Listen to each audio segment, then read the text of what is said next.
መስደብ ነው የምታውቁት ማለት ነው። መስደብ ብቻ እናውቃለን። እየተሳደብን ደግሞ አለቀ እና ስንቱ ይነገራል መሰላችሁ። እና አቡነ አብየ እግዚእ እባብና ዘንዶ እንዳትበሉ ተብለው ይሄው እንደምታውቁት አቡነ አረጋዊ ወደ ደብረ ዳሞ ወጡበት አይደለም? መሰላል ሆኖ ወጡበት።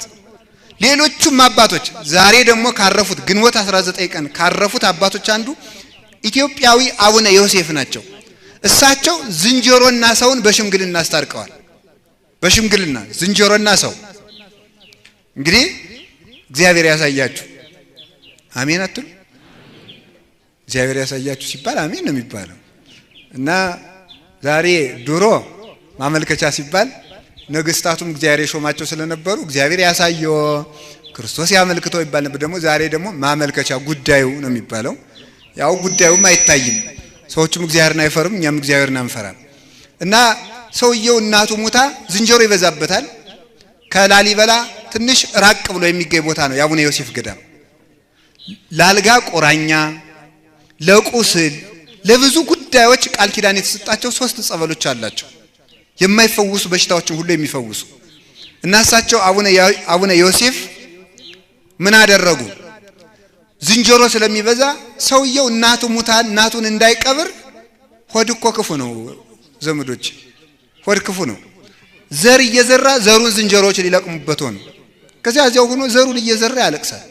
ምን ሆነ ነው? እናቴን እንዳልቀብር ዝንጀሮዎች ዘሩን ሊበሉት ነው። ዝም ብዬ እንዳልዘራ የእናት ሞት ነው አላቸው። እኔ እጠብቅሃለሁ ሂድ እናትህን ቀብረን አሉት። ሂዶ ቀብሮ ተመለሰ። በሉ እንግዲህ ከዛሬ ጀምሮ እናንተም እህል ስታጭዱ አልፋችሁ ለዝንጀሮዎቹ ተውላቸው። እናንተም ደግሞ ሳር ግጣችሁ ደሩ እንጂ እህል አትብሉ፣ የሰው አዝመራ አትብሉ ብለው ዝንጀሮዎችን በግራ ሰዎችን በቀኝ አድርገው አስታርቀው ሸምግለው አስታርቀዋቸው ዛሬ ይገርማቸዋል። ተለይታ እንደ ላም ቀንድ ያቺ ክፍል ብቻ የተወሰነች ክፍል ናት። ያቺ ብቻ ዝንጀሮዎች እህል አይበሉ፣ በሌላው ያለው ግን ይበላል።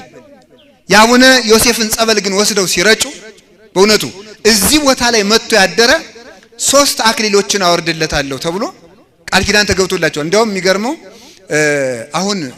አሁን በዚህ በ19ኛው ክፍለ ዘመን ላይ አንድ ተማሪ በዚያ ሲያልፍ ዝንጀሮውን በድንጋይ ይለዋል። ዝንጀሮውን በድንጋይ ሲሉ ደግሞ ያገሩ ገበሬ አባታችን የሰጡንን ጸጋ ለምን ትማታለህ ብሎ ያን ተማሪ እያባረረ አሰጥተው ሰደዋል። እና አባቶቻችን እና አቡነ ዮሴፍ ዝንጀሮና ሰውን አስተዛዝነው ኑረዋል። ለኛ መተዛዘኑን ያድለን እግዚአብሔር። የአባቶቻችን በረከት ይደርብን።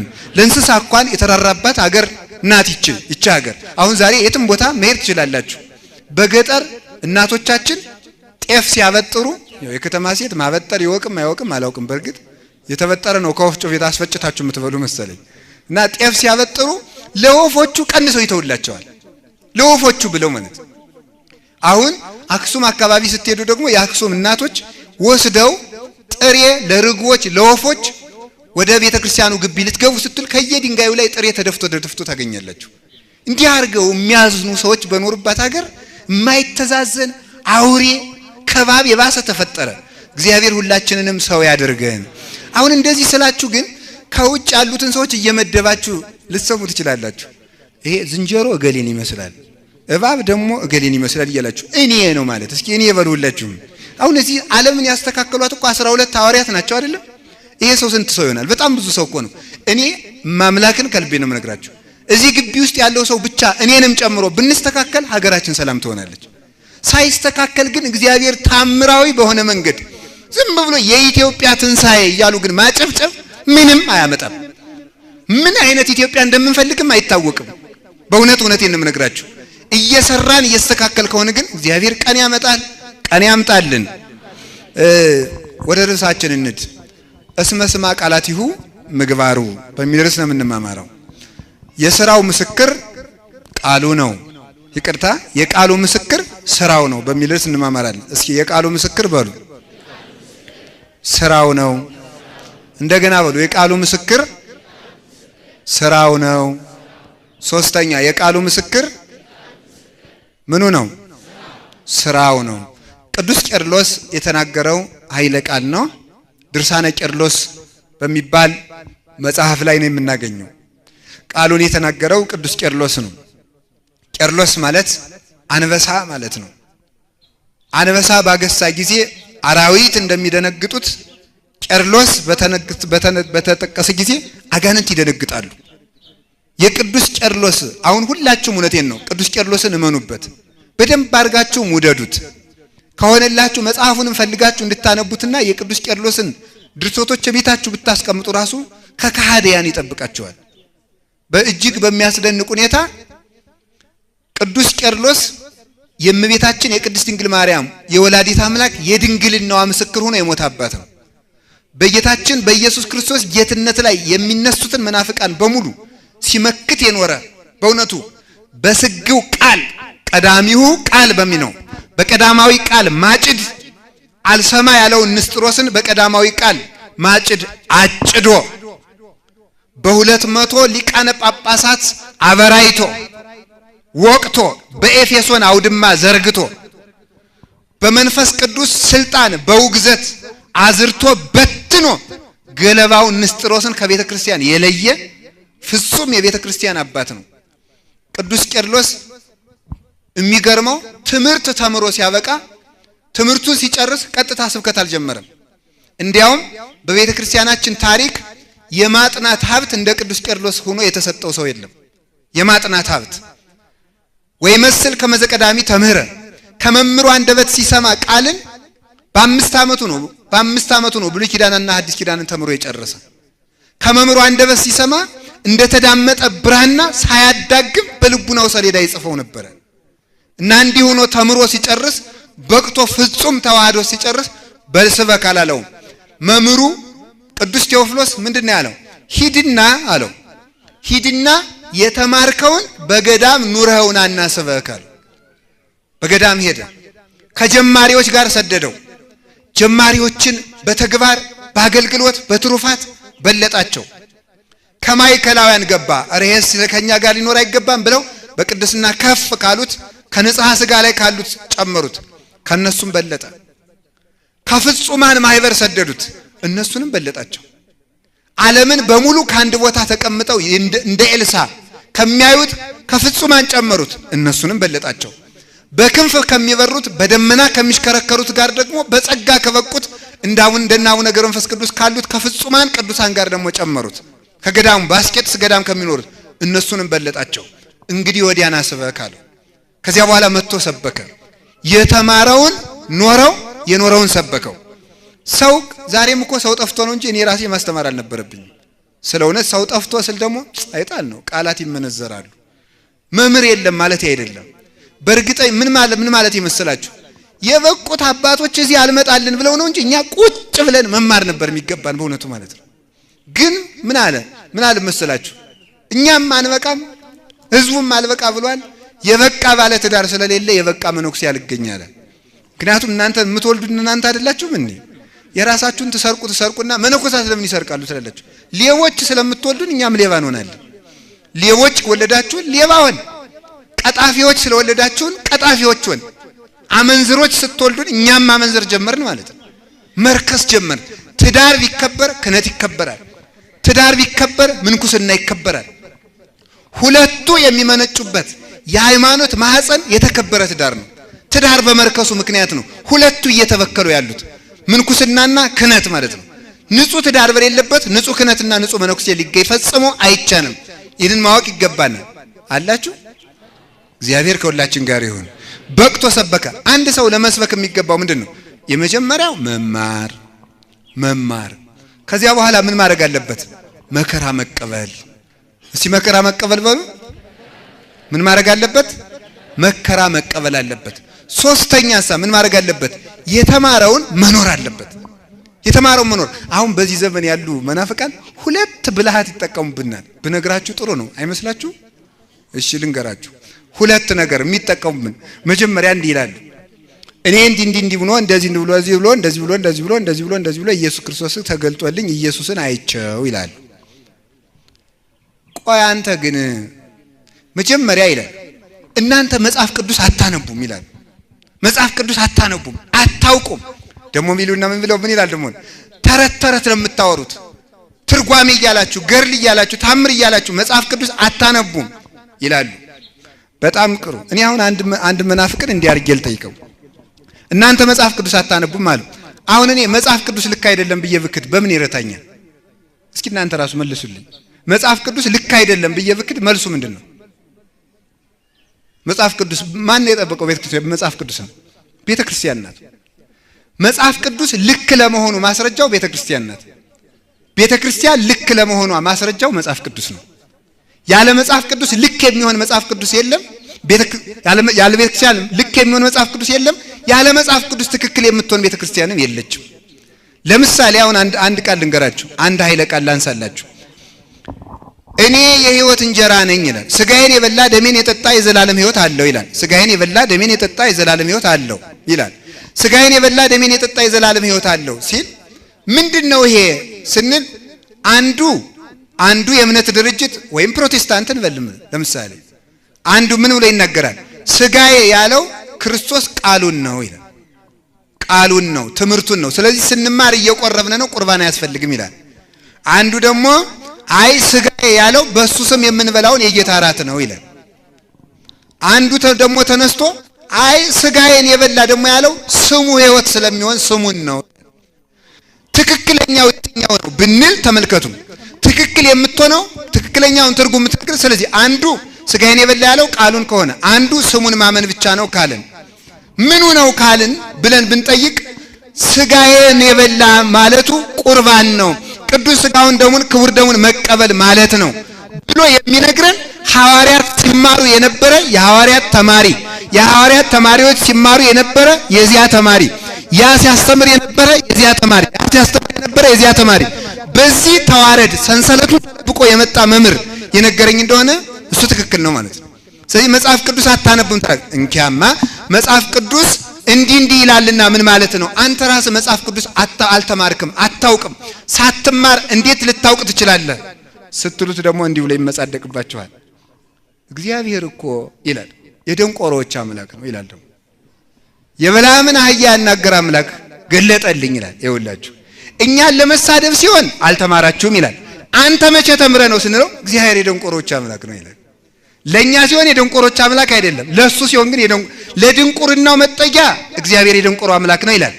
ለመታበይና ቤተክርስቲያንን ለማፍረስ ሲፈልግ ደግሞ መጽሐፍ ቅዱስን አታነቡም ይላል። ደግሞ ሁለተኛ ይመጣል።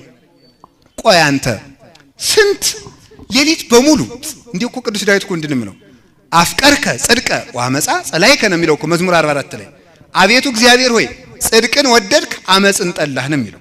ጽድቅን ወደድክ አመፅን ጠላህ።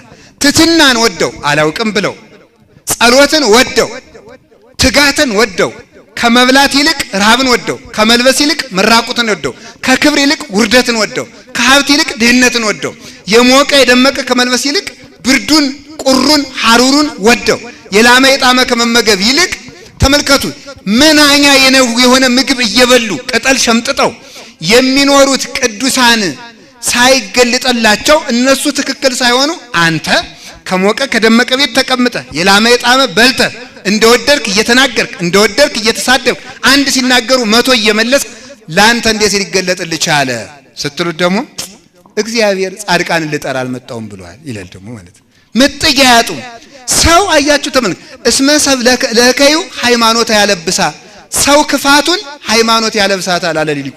እስኪ በሉ ሁላችሁ ሰው ክፋቱን በሉ ምን ያለብሳታል? ሃይማኖት ያለብሳታል። ክፋትን ይሰራና ለምን እንዲህ ታደርጋለህ እየሮጠ ሄዶ ከሃይማኖት ይጠጋል። እየሮጠ ሄዶ በእግዚአብሔር ቸርነት ያመካኛል ለስንፍናቸው።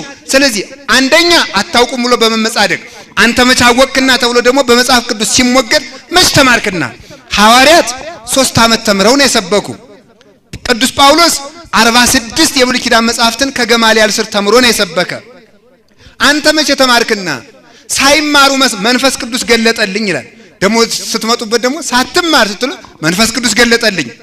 መንፈስ ቅዱስ ዝም ብሎ ሳይማሩ የሚገልጥ ከሆነ የስንፍና ረዳት ከሆነ ጌታስ ቢሆን ለሐዋርያት 3 ዓመት ለምን ማስተማር አስፈለገው? ዝም ብሎ መንፈስ ቅዱስ ልቆ ግለጥላቸው አይለውም ነበር? በድካም ነው ጥበብ የምትገኘው፣ በድካም ነው። ጥበብ የጥበብ ሀገሯ ድካም ነው፣ ልፋት ነው፣ ትርምት ነው፣ ትሕትና ነው፣ ጸሎት መድከም ነው። ዝም ብሎ ጥበብ አይገኝም። በግርግርታ በሆይሆይታ አይገኝም። እንዲያ ቢሆን ኑሮ ጌታ ለበውክሙኑ ተረዳችሁን እያለ ሐዋርያትን ማስተማር ባልተጠበቀበት ነበር። ሁሉ ለላሃዱ አሐዱ ገቡ ውስተ ቤቶሙ ወእግዚእ ኢየሱስኒ ሆረ ውስተ ደብረ ዘይት ዋንጋ። ሁሉም ሲማሩ ሎ ቤቱን ሄደ። ኢየሱስ ክርስቶስ ግን ማደሪያ ስላልነበረ ወደ ደብረ ዘይት ሄዶ ሲጸልይ አደረ። ማለዳ በምኩራብ ተገኝቶ አስተማረ። 24 ሰዓት በሙሉ ሐዋርያትን 3 ዓመት እኔ እኮ ይገርመኛል። ሐዋርያት 3 ዓመት ከጌታ ከራሱ ተምረው ወንጌል አልረዳቸው ብሎ ረስተውት እንደገና ደግሞ ጌታ የነገርኳችሁን ረሳችሁት እያለ ከገሰጻቸው እኛ ከመምህር ሳንማር መምህር ነን ብለን ዘመጣት ለዚያውም መጽሐፍ ቅዱስ ነው እይኩን ተመልካት ምንድነው ብዙሃን መምህራን እሙስቴትክሙ አይደል ያለ ከናንተ መካከል ብዙ ሰው መምህር አይሁን እስመቅሩ ሙስናነ በዲባ አንቀጽ ሁላችን እንደምንሰናከል ታውቃላችሁና ብዙዎች መምህራን አይሁኑ ብሎ ተነግሯል። ስለዚህ ቅዱስ ቄርሎስ ሐዋርያት 3 ዓመት ተምረው እንደተሰበኩ እሱም ተምሮ ሰበከ። መጽሐፍ ቅዱስን እኮ እኛ ከማንበብ በላይ ተምረነዋል። ከመማር በላይ እየኖርነው ነው። ራሱ ቤተክርስቲያን ኦርቶዶክስ ተዋህዶ ቤተክርስቲያን ማለት መጽሐፍ ቅዱስን የምትሰብክ ብቻ አይደለም። ቅዱሳን የኦርቶዶክስ ቅዱሳን መጽሐፍ ቅዱስን የሚሰብኩ ብቻ ሳይሆን ራሳቸው መጽሐፍ ቅዱስ ይነበብባቸዋል። ራሳቸው መጽሐፍ ቅዱስ ናቸው። ለምሳሌ ስለ ጽድቅ የሚሰደዱ ብፁዓን ናቸው የሚለውን ተክለ ሃይማኖት ሲሰደዱ ብቻ ማወቅ ይቻላል። ስለ ጽድቅ የሚሰደዱ ስለ ጽድቅ የሚራቡ ብፁዓን ናቸው ሲባል አቡነ ገብረ መንፈስ ቅዱስ አልቀምስም ብቻ ብለው ሲኖሩ ማወቅ ይቻላል። ሁሉንም መጽሐፍ ቅዱስ ከአንድ ቅዱስ ገድል ላይ ማንበብ ይቻላል። የመጽሐፍ ቅዱስን ክፍል ሁሉንም። ስለዚህ ሐዋርያት ሰበከው ተምረው ሰበኩ። ቄርሎስ ተምሮ ሰበከ። ሐዋርያት መከራ ተቀብለው ሰበኩ። ቅዱስ ቄርሎስ መከራ ተቀብሎ ሰበከ። ቅዱሳን ሐዋርያት በቅተው ሰበኩ። ቅዱስ ቄርሎስን በቅቶ ሰበከ። እኛም እንዲህ ያሉ መምህራንን አያሳጣን። ከሚያጭበረብሩ ሳይማሩ መምህራንን ከሚሉ ከነዚህ ሁሉ ከተኩላዎች የበግ ለምድ ከለበሱ ተኩላዎች አምላከ ቅዱሳን ይጠብቀን። እና ቅዱስ ቄርሎስ ንስጥሮስን ቢለው አልሰማዋል። አወገዘው። ከተወገዘ በኋላ ታሰረ። ንስጥሮስ ግን ደግሞ ምን አለውና ሄደና ንስጥሮስ እኔ እኮ አንተን ወድህ ነበር፣ ክደትን ነው የምጠላት፣ እባክህ እንዴው ትጎዳ እንደው ሞክረው፣ እሷንም ወላዲት አምላክ በል ልጇንም አምላክ በልና እስቲ ሙት አለው። አልልም አለ። እኔ ሃይማኖቴ ገብቶኛል፣ አንተን ያልገባህ። አይ እንግዲያስ ምላስህ ለአምላክ እናት ካልታዘዘች ላንተም አትታዘዝህ አለው። ምላሱ ተጎልጉሎ ንስጥሮስ ሞተ። ምላሱ ተጎልጉሎ እንዳልሆነ ሆኖ ሞተ። ቅዱስ ቄርሎስም በክብር የተዋሂዶ ምስክርና ምሰሶ ሆኖ አረፈ። ዛሬም ድረስ የቅዱስ ቄርሎስ ድርሳን በሚነበብበት ቦታ ሁሉ አጋንንት ይንቀጠቀጣሉ። አሁን በዚህ ዘመን በዚህ 4-5 ዓመት ውስጥ እኔ አሁን ከመማርበት ሊቃውንት ትምህርት የሊቃውንት ጉባኤ ከመማርበት የቅዱስ ቄርሎስ ትርጓሜ ሲተረጎም 3 ሰዎች የቅባትና የጸጋ እምነት ተከታይ ሆነው አጭበርብረው መጽሐፍ እንማራለን ብለው ነጠላ ገብተው የቄስ ተማሪዎች ነን ብለው መጽሐፍ ትርጓሜ ቤት ገቡ። የቅዱስ ቄርሎስ ትርጓሜ ሲተረጎም ምላሳቸው ተጎልጉሎ ጮሁ። ለመምሩ ግን ቅባትን ነበር ያሉ። በዚህ ዘመን የተደረገ ነው። አሁንም ቅዱስ ቄርሎስን ለሚነምነው ለሚያምነው ድርሳኑን ለሚያነብሰው በሙሉ ከክህደት ይጠብቀዋል። ከክህደት በአምላኩ ይጠብቀን። እንግዲህ ቅዱስ ቄርሎስ ስለ ጌታችን ስለ ኢየሱስ ክርስቶስ ሲናገር የተናገረው ነው። ምንድነው የሚለው? እስመ ስማ ቃላቲሁ ምግባሩ። የጌታችን የኢየሱስ ክርስቶስ የቃሉ ምስክር ምኑ ነው አለ? ንግግሩ። የንግግሩ ምስክር ተግባሩ ነው። የቃሉ ምስክር ተግባሩ ነው በሉ። የቃሉ ምስክር ምንድነው? እንዲህ ይላሉ አሞኒዮስና ውሳቢዮስ የተባሉ ሊቃውንት በመቅደመ ወንጌል ላይ ሲናገሩ እግዚአብሔር ነባቢ ቃሊ ነው። እግዚአብሔር ይናገራል። የሚናገረውን ለመፈጸምም ስልጣን አለው። ለምሳሌ የማይናገረውን እግዚአብሔር የማይፈጽመውን አይናገርም። የሚናገረውን ለመፈጸም ግን ምን አለው? ስልጣን አለው። እግዚአብሔር ሰሚ ሳይኖርም አይናገርም። በነገራችሁ ላይ በዚህ ዓለም ላይ ንግግር የጀመረ እግዚአብሔር ነው። ንግግርን ደግሞ የጀመረ ብርሃንን ሲፈጥር ነው። እግዚአብሔር ሌሎችም ፍጥረታት በሙሉ በዝምታ ፈጥሮ እሁድ ነው ፍጥረት የጀመረ 7 ፍጥረታትን በዝምታ ፈጥሮ መላእክትንም በዝምታ ፈጥሮ 8ኛው ላይ ሲደርስ እግዚአብሔር መናገር ጀመረ። ምን ብሎ? ብርሃን ይሁን ተናገረ። ብርሃን ይሁን አለ። እግዚአብሔር ተናገረ፣ ብርሃንም ሆነ። እግዚአብሔር እስከዚህ ድረስ ለምን ዝም አለ? ሰሚ ሳይኖር ለማለት ይላሉ። ሰሚ ሳይኖር አትናገሩ። አሁን እኛ እኮ ዝም ብለን ሰሚ ሳይኖር እንናገራለን። መጀመሪያ ብእሲ ዘይነብብ ቃለ በኀበ ዘኢሰምዖ ይመስል ብእሴ አብደ ዘያስተጣግ አግልእተ በዲበ ሆፃ ይላል ሲራክ። በማይሰማው ሰው ጆሮ ቃልን የሚናገር ሰው ባሸዋ ላይ ካብን የሚክብ ሰው ይመስላል ይላል። በማይሰማው ሰው ጆሮ ቃልን የሚናገር ተመልከቱ፣ ካሸዋ ላይ ካብ የሚክብን ይመስላል። መጀመሪያ ለመናገር ሰሚ መኖር። አንዳንድ ጊዜ አሁን እናንተ ራሳችሁ እንዲህ ብላችሁ አታውቁ? በዚህ ዘመን እኮ እውነት የሚናገር መምህር የለም። እውነት የሚናገር መነኩሴ፣ ካህን፣ ዲያቆን፣ ጳጳስ የለም። ሁሉም አድርባይ ነው ትላላችሁ አትሉ? በሉ እንቅጩን ተናገሩ። አሁን ትላላችሁ አትሉ? እንላለን። ደግሞ በጠባያችን ምን አይነት መሰላችሁ?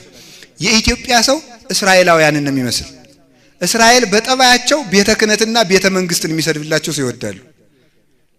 አሁን ለምሳሌ እኔ ብድግ ብዬ ብፁዕ አቡነ ገሌ ሌባ ናቸው፣ ቀጣፊ ናቸው፣ ሰው መሳይ ናቸው፣ ህዝቡ እየተበተነ የማያዙ ተኩላ ናቸው፣ ገንዘብ ነው የሚያጭበረብሩ ብል በስመ አብ አባ ገብረ ኪዳን እውነተኛ አባት ነው። እኔ እኮ ለዓላማዬ ሊሆን ይችላል የተናገርኩት ማለት ነው እንጂ አባን ወይም ብፁዕ አባታችን እንደዚያ ሌባ ሆነው ላይሆን ይችላል። በጠባያችን ቤተ ክህነትና ቤተ መንግስትን የሚሰድብ ሰዎቹ ትክክል አይሆንም ይሁንም ሳንመረምር የሚሳደብልን ሰው እንወዳለን። ግን ሰዎቹ ደግሞ ለዓላማቸው እያደረጉን እንደሆነ ግን አናውቅም ፈጽሞ ማለት ነው። ሳንመረምር ደስ ይለናል ዝም ብሎ እሰይ በቃ የዚያን ጊዜ አገር ይወጣልን፣ ቀን ይወጣልን፣ ሰላም የተመለሰልን፣ ርስታችን ጉልታችን የተመለሰልን፣ የተስተካከለልን፣ ፍትህ የተሰጠን ይመስለናል። ግን ትክክለኛ አባቶች እንዲያውም በክፉ ዘመን ምንድን ነው የሚሉ? ዝም ሰሚ የለማ። እስቲ በሞቴ ሰሚ የለም በሉ። አንዳንድ ጊዜ እኮ ሰላማዊ ሰልፎቻችን ሁሉ እኮ ይገርሙኛል። እኔ ሰሚ ሳይኖር እኮ ነው የምንጮኸው። ተናግረን ዝም ወጣችሁ ነበር ጎበዞች ብለው ሰው አሽፈውብን ቁጭ ይላል። ሰሚ እንዲያው አንደ እማምላክን ጀግና እንዲያውም በዝምታው ነው የሚያስፈራ። ክርስቲያን በዝምታው ነው የሚያስፈራ። ዝም አሉ ከኢትዮጵያ ነገስታት አንዱ እኮ አድርገዋል አይደል? ግብር ጨመሩ አይደል? ህዝቡ ወጣ። ከዛ በኋላ በበነገው ደግሞ ጨምሩ እንደውም ከትናንት ነው አሉ። ደግሞ ወጣ ጨምሩ አሉ። በሶስተኛው ዝም አሉ። ህዝቡ ቁጭ አለ ዝም ብሎ። ህዝቡ እንዴት ብሏል አሉ። ኧረ ጃን ሆይ ዝም ብሏል፣ አሁን ነው መፍራት አሉ ይባላል። ዝም ስንል እንዲያውም እውነቴን ነው የምነግራችሁ፣ ዝም ብለን ስራ እንሰራለን። አሁን እንወጣና እኛ በቀጣይ እንዲህ እናደርጋለን ታደርጉ አስባችኋል? ጥሩ ነው ይሉና እነሱ ቀድሞ ያበላሹታል። ዝም ማለት ሰሚ ሳይኖር እንኳን ሰው እግዚአብሔር አይናገርም። እስኪ በሉ ሁላችሁ ሰሚ ሳይኖር በሉ። እንኳን ሰው ማን አይናገርም? እግዚአብሔር አይናገርም። እግዚአብሔር ለምን ዝም አለን በሉ እስኪ ሁላችሁ። ሰሚ ስለሌለ ማን ይስማ?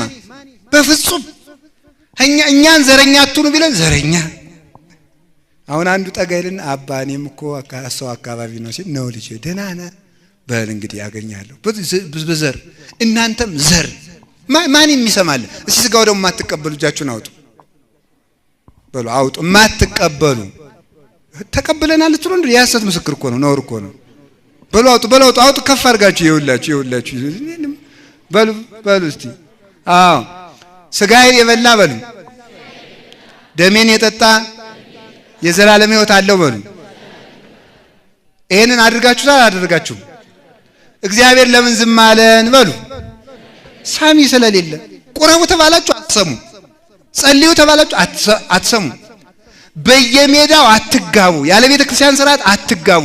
በየሜዳ እየተጋባችሁ በየሜዳው እየሞታችሁ ትቀራላችሁ ተባለ። ኧረ የለም በየሜዳው መጋባት። እንዲያውም እኮ ያለ ቤተ ክርስቲያን የሚደረግ ጋብቻ የባዝራና የፈረስ ጋብቻ ነው ነው ሰለስቱ የሚሉት ማለት። ቤተ ክርስቲያንም አታውቃቸውም ይላል። ሳታውቃችሁ በየሜዳው ተወድቃላችሁ፣ በየሜዳው ወድቀን እንቀራለን። እግዚአብሔርን ለመስማት ያብቃን። ኪዳን አስደርሱ ተባል ወይ ወዴት? አስቀድሱ ወይ ወዴት? ዳዊት ድገሙ ኧረ ምንም፣ ታረቁ ኧረ ምንም፣ ንስሐ አባት ያዙ ወይ ምንም። እግዚአብሔር ቸር ነው፣ እኛ ጨካኝ ነው ብለናል።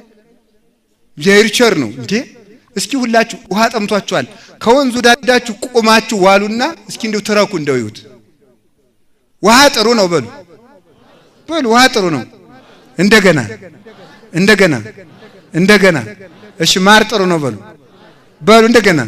እንደገና ጠጣችሁ አልጠጣችሁ? እግዚአብሔር ቸር ነው። እግዚአብሔር ቸር ነው። ቸር ነው ግን አልተጠቀምክበትም።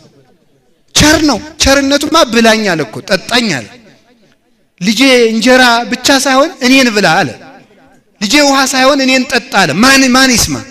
ሰሚ በሌለበት እግዚአብሔርስ እንዴት አድርጎ ይስማን? ስንሰማ ነበር የሚሰማን። ዛሬም ሰምታችኋል። መሸነጋ ሳትሉ ወደ እግዚአብሔር ቤት መቅረብ ብቻ ነው እንሰማ የሚያደርገን።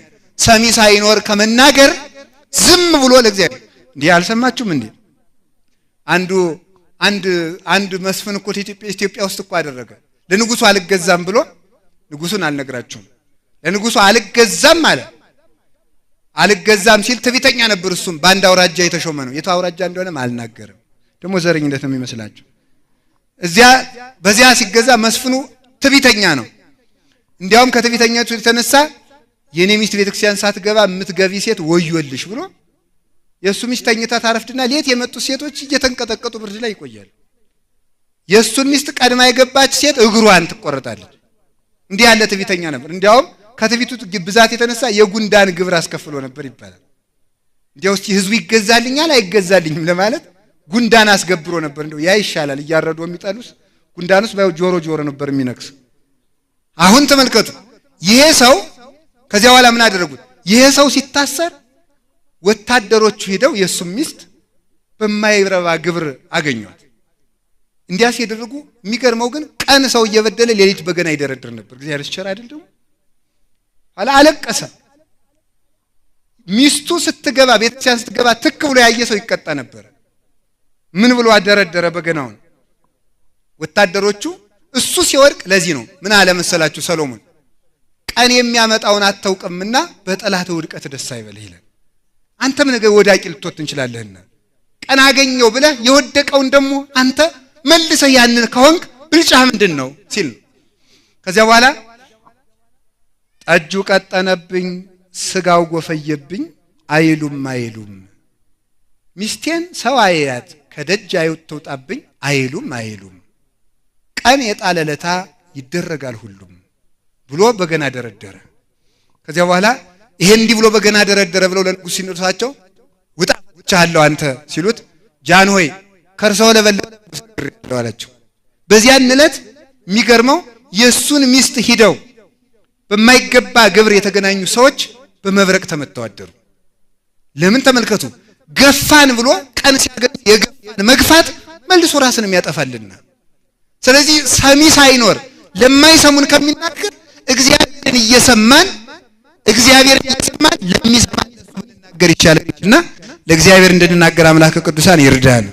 ሰሚ በሌለበት አይናገር። ሰው የማይሰማ አንዳንድ ጊዜ ከድንቁርናው የተነሳ አይሰማም ሰው የሚፈልገውን። ሁለተኛ ደግሞ ሰው የሚሰማው የሚፈልገውን ብቻ ነው የሚሰማው።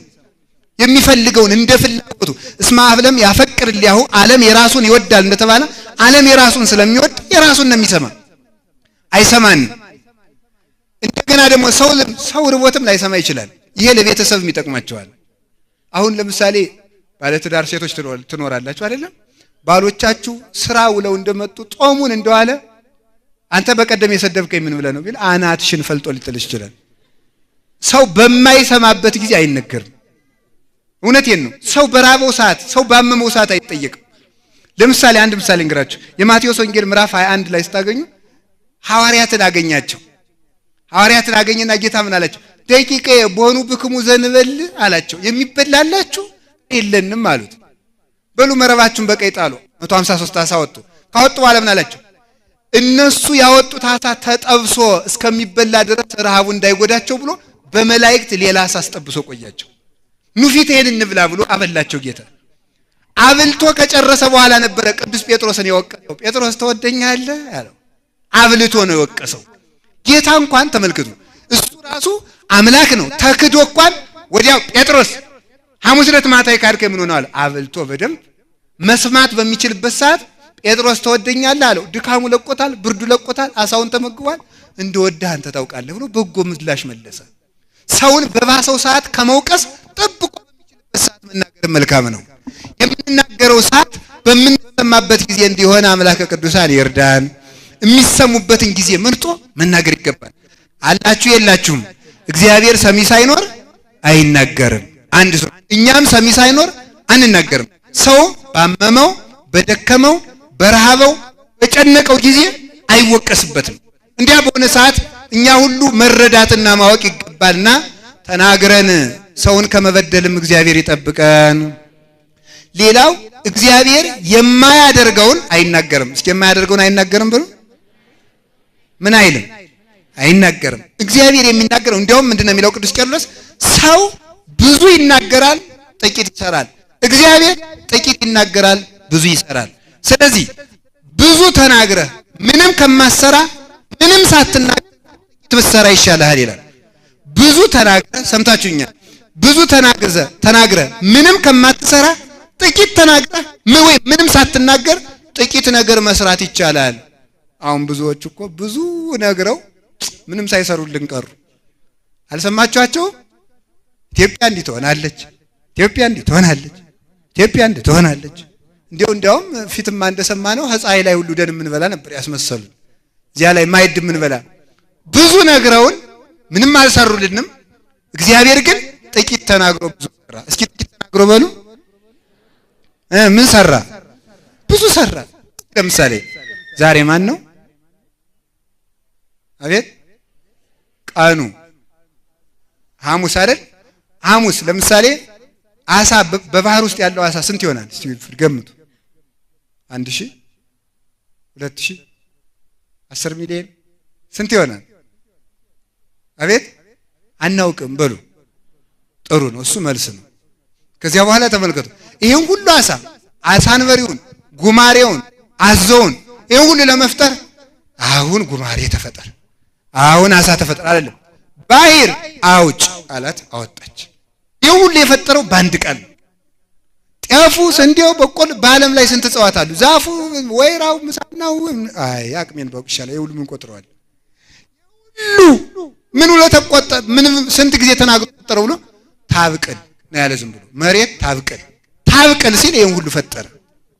ታብቅል ብቻ ብሎ እኮ ነው። ከዚያ በኋላ ረቡ እስቲ ከዋክብትን ቁጠሯቸው ስንት ይሆናል? ምንድነው ያለ? ዝም ብሎ ለአብሩ ብርሃናት በሰማይ፣ ብርሃናት በሰማይ ላይ ያብሩ ሲል ቁጥር የሌላቸው ከዋክብት ተፈጠሩ። ፀሐይ ተፈጠረች፣ ጨረቃ ተፈጠረች። እነዚህ ሁሉ ያብሩ በሚል ቃል ነው የተፈጠረ። በአንድ ቃል ይሄን ሁሉ ሰራ። ሰማይና ምድርን ለይኩን ይሁን አለ፣ ፈጠራቸው። ዝም ብሎ አሰበ። 7 ሰማይ ከዚህ በላይ ያን ሁሉ ሰማይ፣ ይሄንን ሰማይ፣ ይሄንን ምድር፣ 7 5ቱን የዓለም የመሬት ዓለም፣ 9ኙን የእሳት ዓለም፣ የነፋሱን ዓለም፣ የውሃውን ዓለም በዝምታው ብቻ ፈጠረ። ጥቂት ተናግሮ ብዙ ይሰራል። እኛ ደግሞ ብዙ ተናግረን ምንም አንሰራ። አሁን ፉከራ እንዲሁ በሞት ይያጫል። እንዲሁ አፈርሰውን እንዲሁ በየፌስቡኩ መለፍለፋችሁን አቁሙ። እንዲሁ በእግዚአብሔር ይያጫዋል። እንደዚህ እንዲሁ መሳደብ፣ በስድብ እንዲሁ መደሰት፣ አንድ ነገር ሳንሰራ ብዙ ማውራት። አሁን እንዲህ ታቅዷል። ሌሎች እኮ ሊያጠፉን እንኳን አይናገሩም እኮ። ሊያጠፉን እንኳን ጥፋታቸውን ሲገልጡት ብቻ ነው የምናውቀው።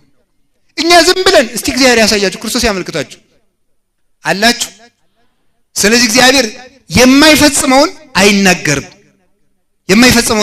እሱ ብቻ እንዳይመስላችሁ። እግዚአብሔር ስራውን ሰርቶ ሲጨርስ ይናገራል። እስኪ ምን አላችሁኝ? ሰርቶ ሲጨርስ ይናገራል። ሰርቶ ሲጨርስ ይናገራል። በጣም ግሩም ነው።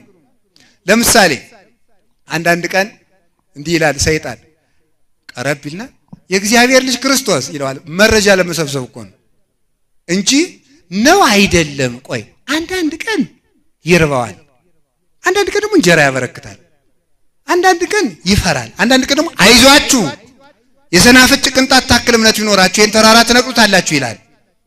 ሰው ማን ነው ብሎ ይግራይገው የእግዚአብሔር ልጅ ነህ ይለዋል። ዝም ይለዋል። አንተ ሰይጣን ከኋላ ይለዋል። ኋላ እንዲህ ሲል ኋላ ሰርቶ ጨረሰ። ስራውን ሰራ። 33 ዓመት ምስጢሩን ጌትነቱን በምስጢር እየገለጠ ቆየና ግን እኔ አምላክ ነኝ የሚለውን በምስጢር ደብቆ ቆየና ስራውን ሰርቶ ጨረሰ። ሲያልቅ ዓርብ እንዲህ ያለ ሰይጣን ዓርብ በመስቀሉ ጠርቆ ሲይዘው ወመስቀሉ ቀተሎ ለጽል ይላል ቅዱስ ጳውሎስ ቆላስይስ ምዕራፍ 2 ቁጥር 14 ላይ በመስቀሉ ጥልን ደመሰሰው ይላል። አንዳንድ ጊዜ መናፍቃኑ እንዲላሉ ጥሌት የአባታችን የሞተበት ነው መስቀልና አንይዘውም ይላሉ። በመስቀሉ የሞተ ማን ነው? ዲያብሎስ ነው። ዲያብሎስ ነው አባቴ እያሉ ነው ማለት ነው። እንግዲህ በመስቀሉ ዲያብሎስ ሞተ ነው የሚለው። በመስቀሉ ሞት ሞተ፣ ሞትንም ጠርቆ ቀድሞ ይገልበት ከነበረው መንገዱ አስወጣው ነው የሚለው። በሳት ዛንጀር በነፋስ አምላኬ አምላኬ ለምን ታደገኒ እንደ መቃጥን ማለት ነው። መቃጥን እንግዲህ የከተማ ሰው ብዙ አያውቀውም። ታውቃላችሁ እንዴ? አታውቁትም? መንጠቆስ አታውቁትም? በቃ ምን እላችኋለሁ እንግዲህ ይሄ ረጅም የሆነ ሸምበቆ ናት እና ጫፏ ላይ ቆለፍ ያለች ሹል ብረት የተሳለች ብረት ይደረግባታል። እዚያ ላይ ጭብጦ ይደረግባታል። ጭብጦም አታውቁም? እሺ ዳቦ እሱ ይደረግበታል ማለት ነው። ጭብጦ የሚባለው በተልባ በኑግ በቅቤ እናቶቻችን ጨብጠው ቂጣውን ጋግረው የሚሰጡት ነው። በጣም ግሩም ነው በእውነቱ ማለት ነው። ዛሬ እኮ ዝም ብሎ እንደው የከተማ ሰው አበላልም አያውቅም። ማምላክ ዝም ብሎ ይሆነ ያልሆነው ማለት ነው። እዚያ በኋላ እንደው እግዚአብሔር ይጠብቀን ብቻ እና እንደዚህ ያረግና ሲያበቃ አበላል ማለት ሆዳሙ ነው አይደለም። ብዙ ከመብላት እንደው መጽሐፍ ቅዱስ ምንድነው የሚለው? የተበላሸ ምግብ ልብ ያበላሻል ይላል። እውነቴን ነው። የደፈረሰ ምግብ ልብ ያደፈረሰ የሆነ ያልሆነውን አትብሉ። እንደው በገበያው ሁሉ መብላት መንገድ ለመንገድ እንደው እንዳሳማ ዝም ብሎ እንደው ማምላክ ቦታ ሳይመርጡ መብላት። እንደው ክርስቲያን እኮ ጠንቃቃ እኮ ነው በእውነቱ ማለት የተጠነቀቀ ነው። በየቦታው አይዝረከረክም አላችሁ። እግዚአብሔር ከሁላችን ጋር ይሁን። እግዚአብሔር ከሁላችን ጋር ይሁን። ስለዚህ ያንን ጭብጦውን ምን ያደርጉታል? ከቆላፋ ብረት ያደርግና አሳ አጥማጁ ምን ያደርገዋል? ባህር ውስጥ ይከተዋል። ሲከተው አሳው ጭብጦውን ለመብላት ይመጣል። ሸቶት ነው ይመጣል። ጭብጦውን ቅምስ ሲያደርግ ምን ያደርገዋል? ቆላፋው ብረት ጉሮሮው ላይ ይገባል። ያን ጊዜ አሳው ሲንፈዳፈድ አሳ ገባ ማለት ነው ብሎ ሳብ አድርጎ ያወጣዋል ማለት ነው በመንጠቆ ብረት። ግን አሳው የመጣ እንጀራውን ወይም ዳቦውን ቂጣውን ብሎ የመጣ ልክ እንደዚህ ይላል እነ ቅዱስ ቄርሎስ ሲተረጉሙ። አሳ የተባለ ዲያብሎስ ነው ይላሉ። አሳ የተባለ ዲያብሎስ ነው። ጭብጦ የተባለ የክርስቶስ ስጋው ነው ይላል። ስጋውን ብሎ ሊውጥ ቀረብ እንዳለ አሳው ክርስቶስ አምላኬ አምላኬ ለምን ተውቀኝ እያለ ሲጮህ ጊዜ እንደ አብርሃም ስጋ እንደ ፍጡር ስጋ መስሎት ሊውጥ ቀረብ ሲል መንጠቆው ብረት ለቀም እንደሚያደርገው በመለኮቱ እሳተ መለኮቱን ተመልከቱ ብልጭ አደረገው። እኔ እኮ ፍጡር መስሎኝ ነው። ማን ነው ይሄ? መኑ ውእቱ ዘምድረ ለብሰ ውእቱ ሰማያዊ ውእቱ፣ በምድራዊ ስጋ የተገለጠ ሰማያዊ አምላክ ይሄ ማን ነው? እኔ አላውቅ ብዬ እንጂ እሱማ ዘአልቦ ዘዐርገ ውስተ ሰማይ ዘእንበለ ዘወረደ እምሰማይ ወልደ እጓለ እመሕያው፣ ከሰማይ ከወረደው በቀር ወደ ሰማይ የወጣ የለም ብሎ ነግሮኝ አልነበረምን? መኑ ውእቱ ዘእምዚአየ ይጼውዕ፣ ምርኮን የሚማርከኝ ይህ ማን ነው? መኑ ውእቱ ዘባሕይለ ነደ እሳት ምስለ ሞት ይትበአስ፣ በጌትነቱ ብርሃን ከሞት ጋር የሚሰላለፍ ሞትን የሚቀጠቅጠው ማን ነው? መኑ ውእቱ ዘበብዝሃ ብርሃኑ ለጽልመት አኦሮ፣ ከጌትነቱ ብርሃን የተነሳ ጨለማኔን ዕውር ያደረገኝ ይህ ማን ነው? መኑ ውእቱ ዘያውዶ ስብሐት ዘይተአተት የማይጠፋ ብርሃን የሚከበው ይሄ ማን ነው? መኑ ውእቱ ተመልኩ ዘለኪፎቶ እይክል ልዳስሰው የማይቻለኝ ምንድነው? ምንትኑ ዝንቱ ዘያውዶ ስብሐት አለና ሲያበቃ ወምላይሊ ሆሙ ተመልከቱ ወምንሆሙ አለ ተመልከ አልቤ ዛማስን በላይ ሊሆሙ እንግዲህ እንኳን እሱን ወገኖችን እንኳን መጉዳት የማልችለው ይሄ ማን ነው ብሎ ሲቀባጥር ጌታ እንዲህ ብሎ መለሰለት። እንግዲህ ማወቀኛል ስራውን ሲጨርስ ነው። ዝንቱ ውእቱ ኢየሱስ ክርስቶስ ዘተጸቅለ ዘቦቱ ጸጋማይ የማነ የኮነ ወታይታይ ከመዘላይ ላይ ወደ ሐራይ ከመዘቀዳማይ፣ እማ በግራ የነበረውን አዳም ወደ ቀኝ መለስኩት፣ አለው ያልከውን አንተን ወደ ባህር ገሃነም የወረወርኩ፣ የተዋረደውን አዳም ከፍ ያደረግኩት፣ ከፍ ያልከውን አንተን ያዋረድኩ እኔ ኢየሱስ ክርስቶስ ነኝ እወቀኝ ብሎ በዕለተ ዓርብ ጌትነቱን ገለጠ። ሰርቶ ሲጨርስ ጌትነቱን ገለጠ።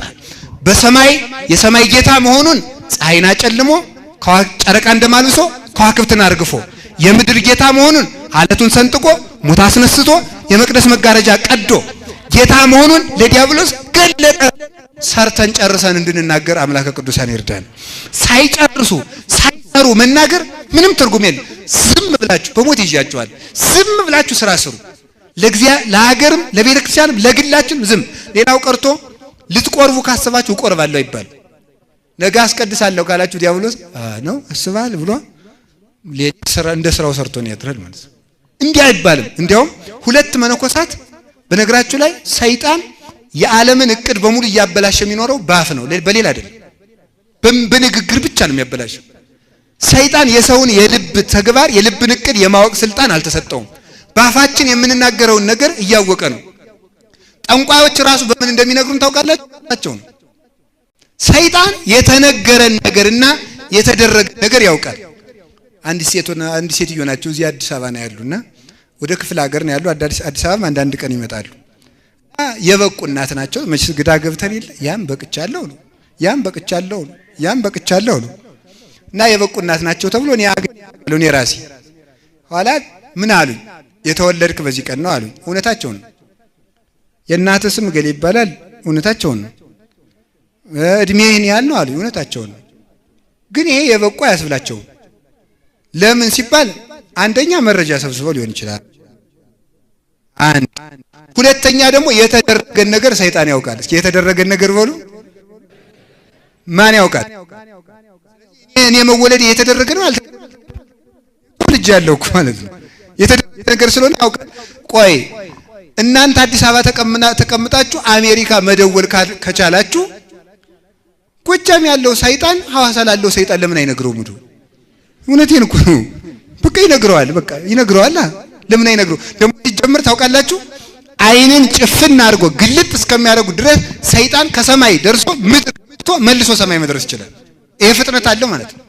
በዓለም ላይ በሳይንሱ ፈጣን የሚባለው ብርሃን ነው አይደለ? ሰይጣን ግን ከብርሃን ፍጥነት የቀደመ ፍጥነት አለው። በዚህ ፍጥነቱ መረጃ ይቀባበላሉ አጋንንቱ ማለት ነው።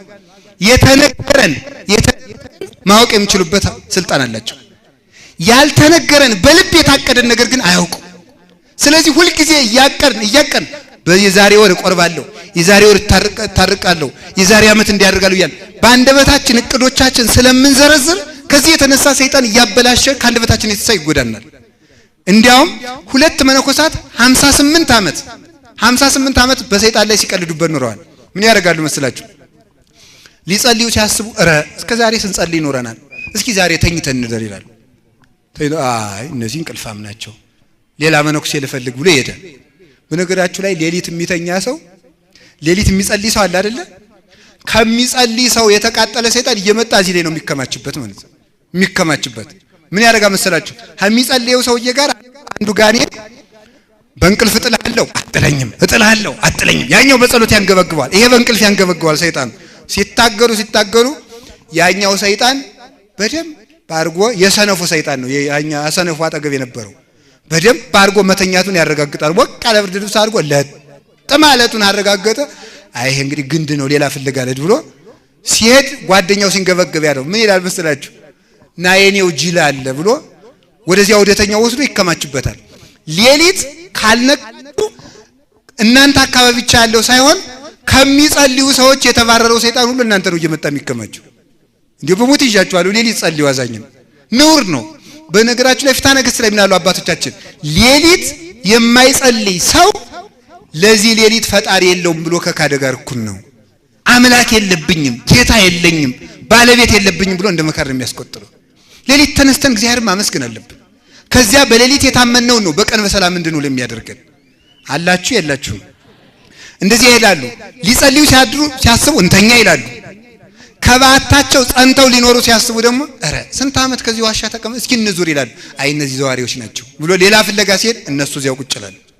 እንዲህ ያደረጉ 58 ዓመት እቅዳቸውን በተቃራኒ እየተናገሩ አሳክተው ክብር ተቀብለው በብርሃን ክንፍ ተሰውረው ለጣዕመ ጸጋ በቅተው ቃል ኪዳን ተቀብለው አረፉ ይላል። በአንደበታችን እቅዶቻችን ዘርዝረን ነፋስ ወስዶብን ከመቅረት እግዚአብሔር ይሰውራል። ለማንም ቢሆን ህልም ብታዩ የሆነ ክፉ ህልም ካያችሁ ተናገሩ። ከልቡ እንዲው ሲጥላችሁ ሲያነሳችሁ ካለ እንዲው ሲያነሳ ሲጥለኛ አድሮ ብላችሁ አውጉት። ጥሩን ግን አትናገሩ። ጥሩን ከተናገራችሁ ነገ ደግሞ ወፍ ይወስድባችኋል። ሰይጣን ወፍ ነው የተባለው ለዚህ ነው። ጌታ በጭንጫ ላይ የወደቀ ነበር ወፍ ለቀመው። ስለምን ሰይጣን ወፍ ተባለ ይሉና አባቶቻችን ሰይጣን ወፍ ዘር ለቅሞ ሲበላ ደስ እንዲለው ሰይጣንም ሰው ለማሳሳት ደስ ይለዋል። ሰው ሲወድቅ ደስ ይለዋል። የሰውን እቅድ ማበላሸት ደስ ይለዋልና እቅድ ባፍ አይዘረዘርም። አንደበታችን እንድንጠብቅ አምላከ ቅዱሳን ይርዳን። ሰርተን ጨርሰን ለመናገርም ያብቃን። ሳንጨርስም ብለን ከፉከረ አላችሁ አይላችሁም? ጌታችን ኢየሱስ ክርስቶስ የማይፈጽመውን ይናገራል ነው ያልኩኝ? አላልኩም። ምንድነው ያልነው? የማይፈጽመውን አይናገርም በሉ። የማይፈጽመውን ስለማይናገር የቃሉ ምስክር ምኑ ነው? ኧረ በሉ። እሱ ባንዳች ነገር አትጨነቁ የህይወት መጋቢ እኔ ነኝ አለ። ምስክር ተግባሩን እንጀራ በርክቶ አልመሰከረም? መስክሯል። መድኃኒት ነኝ ኢየሱስ ማለት መድኃኒት ነው አለ። መድኃኒት መሆኑን ድዊ ፈውሶ አልመሰከረም? ትንሣኤና ህይወት ነኝ አለ። ንግግሩን ያላት ቀን ሬሳ አላዛርን ቀስቅሶ አልመሰከረም? መስክሯል። ስለዚህ የሥራው ምስክር የቃሉ ምስክር ስራው ነው። ክርስቶስ አምላክ ለመሆኑ ማስረጃችሁ ምንድነው? እስቲ መጽሐፍ ቅዱስ ላይ ይላሉ። አሁን ሌሎች እምነት ድርጅቶች በተለይ አማሊቃውያን አሕዛብ በተለይ እንዲላሉ መጽሐፍ ቅዱስ ላይ ኢየሱስ ክርስቶስ እኔ አምላክ ነኝ ያለውን ወይ መጽሐፍ ቅዱስ ክፍል አስረዳ ቢል ምስክሩ ነው። በድንግልና መለወለዱ ምስክሩ ነው። ሞቶ ሰማይና ምድር መግዛቱ ምስክሩ ነው። ሞትን ድል አድርጎ መነሳቱ ምስክሩ ነው። ሽባዎችን መተርተሩ ምስክሩ ነው። ዲዳዎችን ማናገሩ ምስክሩ ነው። የደንቆሮችን ጆሮ መክፈቱ ምስክሩ ነው። ባሕር ሰገደችለት እኮ መኑ ዝንቱ ይሄ ባሕር ታዘዘለት ይህ ማን ነው ተብሏል እኮ። አንዳንድ ጊዜ እንዴ ክርስቶስ አምላክ ከሆነ ለምን አንቀላፋ ይላሉ። እንግዲህ ክርስቶስ አምላክ ካልሆነ ለምን ነፋሳትን ገሰጸ? መልሱ እኮ እዚያው ላይ ያለ ነው። እንዴት ባሕር ታዘዘችው? እንዴት አጋንንትስ ለመኑት ተንቀጠቀጡለት? ስለዚህ ስራውን ቃሉን በስራ ገለጠ። ቃላችን በስራ ለመግለጥ ያብቃን። አውርኛ ግን አንድ አንሰራ መለፍለፍ። በተለይ እኔ አደራችሁ እንደው በሞት ያፈርሰው እንዳትቆጡ አትቆጡም ልንገራችሁ። በተለይ እኔ አሁን እንግዲህ ጧፍ ልናበራ ነው መሰል ይሄ ጧፍ እያበሩ መፎከር ብታቆሙ ይሻላል። የአዲስ አበባ ሰው ማለት ነው። እኔ ቅጩን ገጠር ለምኖር እንግዲህ የፈለጋችሁን አድርጉኝ። አሁን ስለምጠፋችሁ ወይ አትቀጠቅጡኝ ነገር እንግዲህ ዝም ብላችሁ ብድግ እኔን የሚያህል ጧፍ እያበራችሁ ኦርቶዶክስ አትበጠስም በፉከራ ነው እንዴ? ስራ መስራት ነው። እስኪ ስራ መስራት በሉ። በእንዲህ አድርገን እንደዚህ ብሎ ነገር እንደዚህ ብሎ ስራ አይሰራም። ዝም ብሎ ነው ጌታ ስራ የሰራ ለመልካም። እንዲያውም እውነቴን ነው በዚህ ዘመን ተናግረን ካቀና ነው ተናግረን ያበላሸ ነው ይብሳል። ለመልካም ተብሎ ይሻላል። ንግግራችን ከሚጠቅም ይልቅ ዝምታችን ይጠቅም ነበረ። እሳት ያነደድ ነው እየተናገርን ነው። አርመምኩ ለሰናይ ያለ ቅዱስ ዳዊት እኔ ለመልካም ብዬ ዝም አልኩ ወታደሰኒ ቁስሌም በውስጤ ታደሰብኛል። አንዱ መልካም ዝምታ የጌታ ዝምታ ነው። እንዲያውም ጌታ በንግግሩ እንዳዳነን በዝምታው ያዳነን ደግሞ ብዙ ነው። ጌታ በዝምታው ዓለም እንዳዳነ ታውቃላችሁ። አንድ ቀን አይሁድ ጌታን ከሰሱት። እንዲህ አሉት፣ አንተ በምን ስልጣን ነው ግን ይሄንን ገበያ የምትፈታ? የዮሐንስ ጥምቀት ከምድር ነው ከሰማይ ነው? መልስ አሳጣቸው፣ ዝም አሉ። መርታት ይችልበታል እኮ መምህር ለመንግስት ግብር መክፈል ይገባል አሉት። ተልከው የመጡት ናቸው እነዚያ። የሚያጣሉት እዚህም ይኖራል። ለነፍስ ብታስብላት ይሻላል። ተልኮም ይመጣል ለዚህ ሞልቷል። ለዚህም ቢሆን ለመንግስት ግብር እንክፈል አንክፈል አሉት። አትክፈሉ ቢል በመንግስት ላይ አምጿል ይሉት ነው። ክፈሉ ሲሉ ተመልከቱ። ዛሬ እውነት ሲነገር ሁሉ አባቶችን እንደሚያሸማቅቁት ማለት ነው። አይ ክፈሉ ቢል መንግስት አቀርማጭ ነው ሊሉት ነው ደግሞ። ከዚያ በኋላ ምን አላቸው? ሳንቲሙ ለማን ነው አላቸው። የቄሳር አሉት። በጎኑሳ የእግዚአብሔር ስዕል ደግሞ አለበት። እንግዲያስ ሳንቲሙ አንዱ ነው። በግራ የቄሳር ስዕል አለው፣ በቀኝ የማን ስዕል? የእግዚአብሔር ስዕል አለው። እዛ የቄሳርን ለቄሳር የእግዚአብሔር ለእግዚአብሔር ምን ማለት? ይሄኛውን ጎን ለቄሳር ያኛውን ጎን ለእግዚአብሔር ስጡ ብሎ ፈታኝ መልስ መለሰላቸው። አይቻልማ። አንዳንድ ጊዜ እቺ ለሳንቲም መቀስቀሻ ነው የምትሆነው። እቺ ጥቅስ ታሳዝነኛለች። ያለ ስሟ የጠፋ ጥቅስ ናት። እቺ የቄሳር ለቄሳር እግዚአብሔር ለእግዚአብሔር ለሳንቲም አይደለም የተነገረው። ቄሳር የተባለ ዲያብሎስ ነው። ተንኮሉን ለዲያብሎስ ተውለት ማለቱ ነበረ። የእግዚአብሔር ለእግዚአብሔር ያለው እናንተ በእኔ አርአያ ተፈጥራችኋልና ለእኔ ሁኑ ማለቱ ነበረ። ይህን ነበር ይመስልስላቸው። አዲያ እንዲያርጎ መልስ አሰጥቷቸዋል። ግን አርብ ሲከሰስ ለምንድን ነው ዝም ያለ? መልሳቶ ነው? መልሳቶ እኮ አይደለም ዝም ያለው። ቢናገር አያችሁ፣ ቢናገር ሳይናገር አፋቸውን ዲዳ ማድረግ እኮ ይችላል። አንዱን መልአክ ቅዱስ ገብርኤልን ብቻ ቢልከው ዘካርያስን ዲዳ ያደረገ አምላክ እነሱን አይዘጋቸውም? ይዘጋቸዋል እኮ።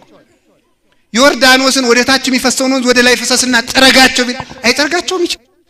ለምን ቢረታቸው እሱ አይከሰስም፣ አይፈረድበትም። ካልተፈረደበት አይሞትም ካልሞተኛ እንድንም እንድንድን ዝም አለ ዝም ሲሰደብ ያን ሁሉ ሲል እንዲው እናንተ ምን አለ እርቱ ሃይማኖት ሰው ሆይ አለ ይሁዳ አንተን ሊሸጥህ ተስማምቶ ብር ተቀብሎ መጥቶ አንተ ደናዋልክ ቢልህ እንደሸተ ብታውቅ አንተ ብትሆን ምን ታረግ ነበር እኔ እንደሚመስለኝ ይሁዳን በጥርስ የምትነክሰው ይመስለኛል ይላል እሱ ግን ዝም አለ ኦበግ ዘይነብ በቅድመ ዘይቀርጾ በሚሸልተው በግ የማይናገር በሚሸልተው ፊት የማይናገር በግ እንደምን ያለ ነው ወይ ከሰታፉሁ አንደበቱን ያልገለጠ እንደምን ያለ ትግስት ነው ኦ ትግስት ዘመጠነዝ ትግስት ዘመሃሮ ለአብርሃም ነገረ ዕብራይስጢ ልቀ እንዘይት ሚያር ነገረ ዕብራይስጢ አንደኛው ትትናው ድንቅ የሚለኝ እየተማረ ማደጉ ነው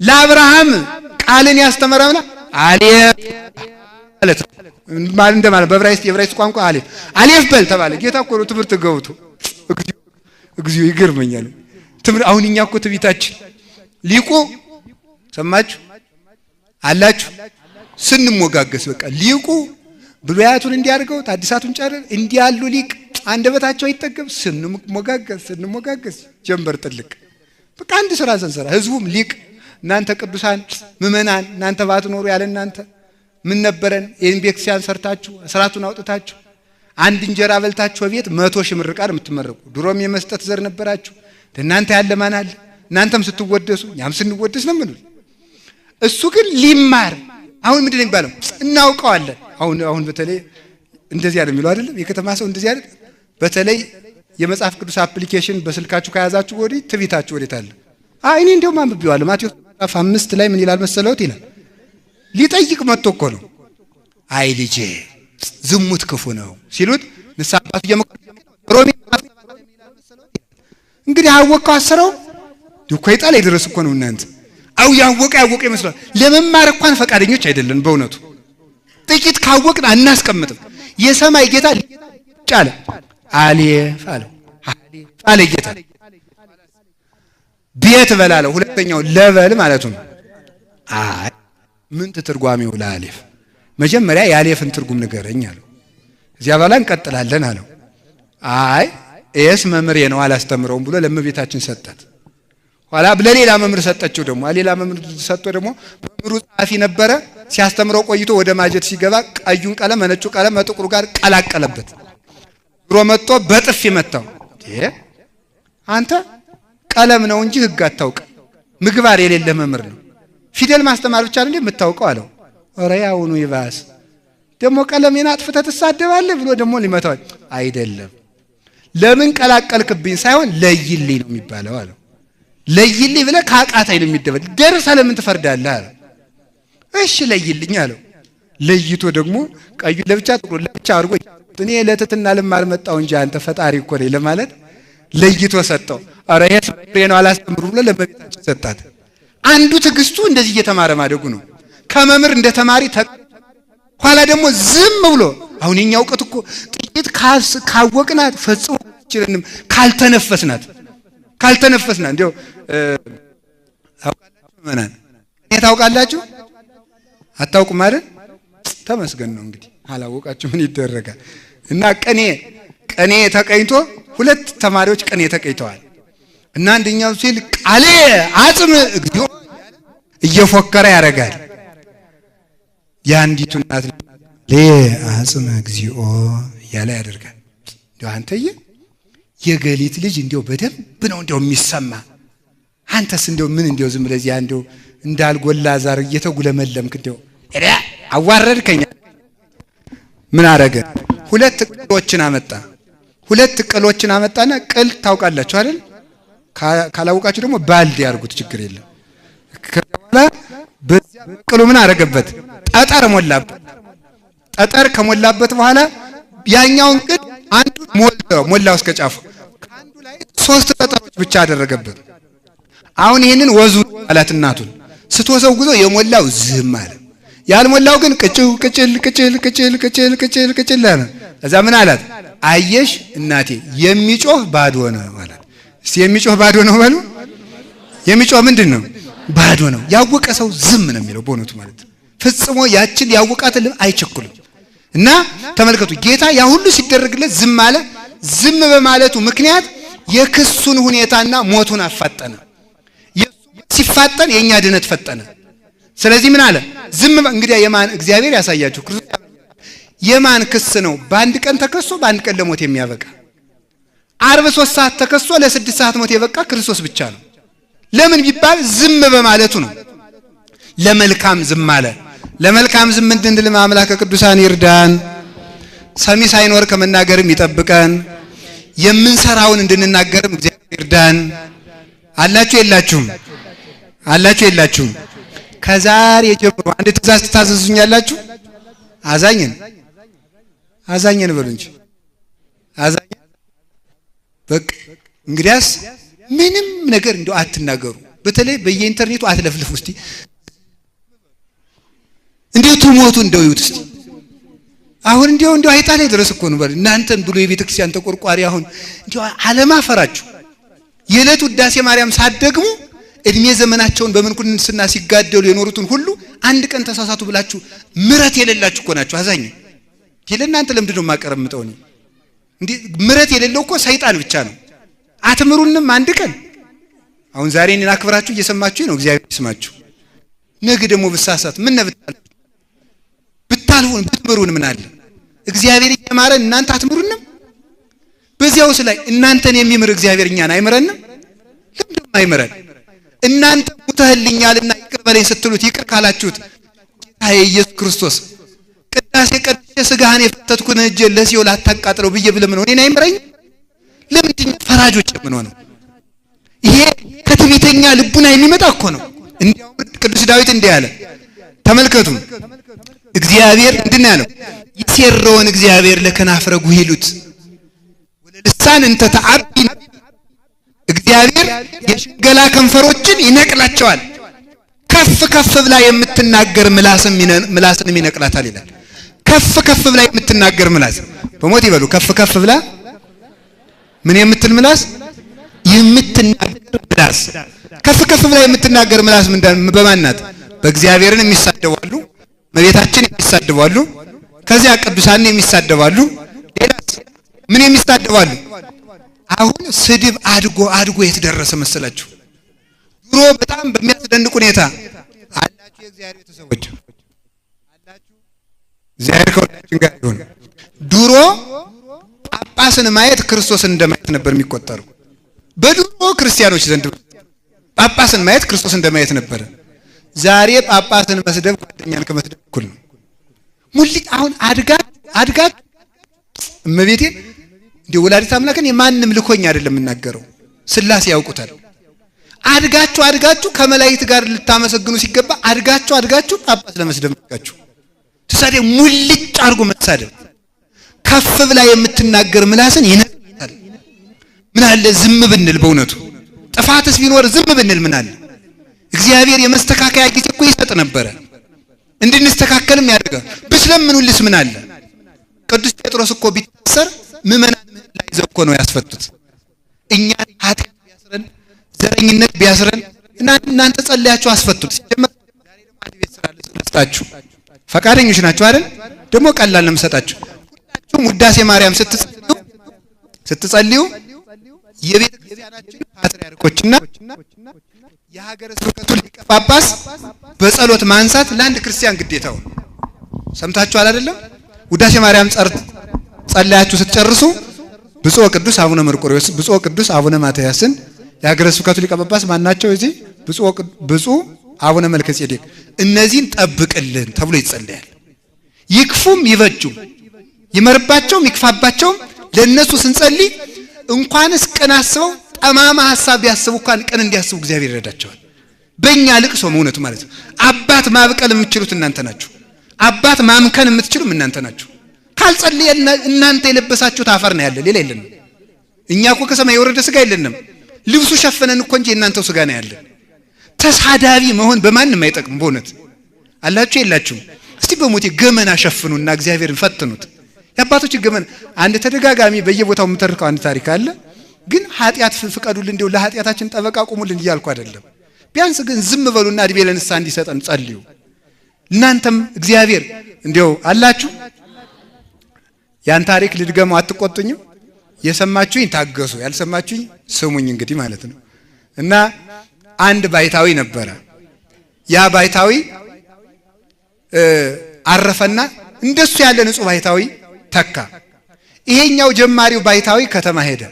ንጉሱና ንግስቲቱ ድግስ ጠርተውት እዚያ ቤት ሄደ። እዚያ ቤተ መንግስት ሄደ።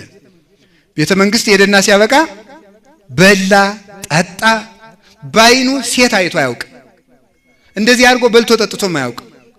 በልቶ ጠጥቶ በሉ አባ በጸሎት ይጸልዩ ብለው ሀይችተኙና ይጸልዩ ብለው ትቶት ንጉሱም ቤተ መንግስቱ ገባ። ንግስቲቱም ከራሷ ክፍል ገባች። ሌላውም እንደዚያው ሌሊት ተነስቶ ከንግስቲቱ ሄደ። ለክፋት ማለት ነው። ተሰናክሎ እድሜ ዘመኑን በንጽህና የሚኖረው ባይታዊ ነው። ታው ይተዋባ ሰይጣን አሳስቶት ነው እንጂ ንጹህ መነኩሴ እንደሆኑ አውቃለሁ። ስለዚህ ይጸልዩና ይታገሉት አለቻቸው።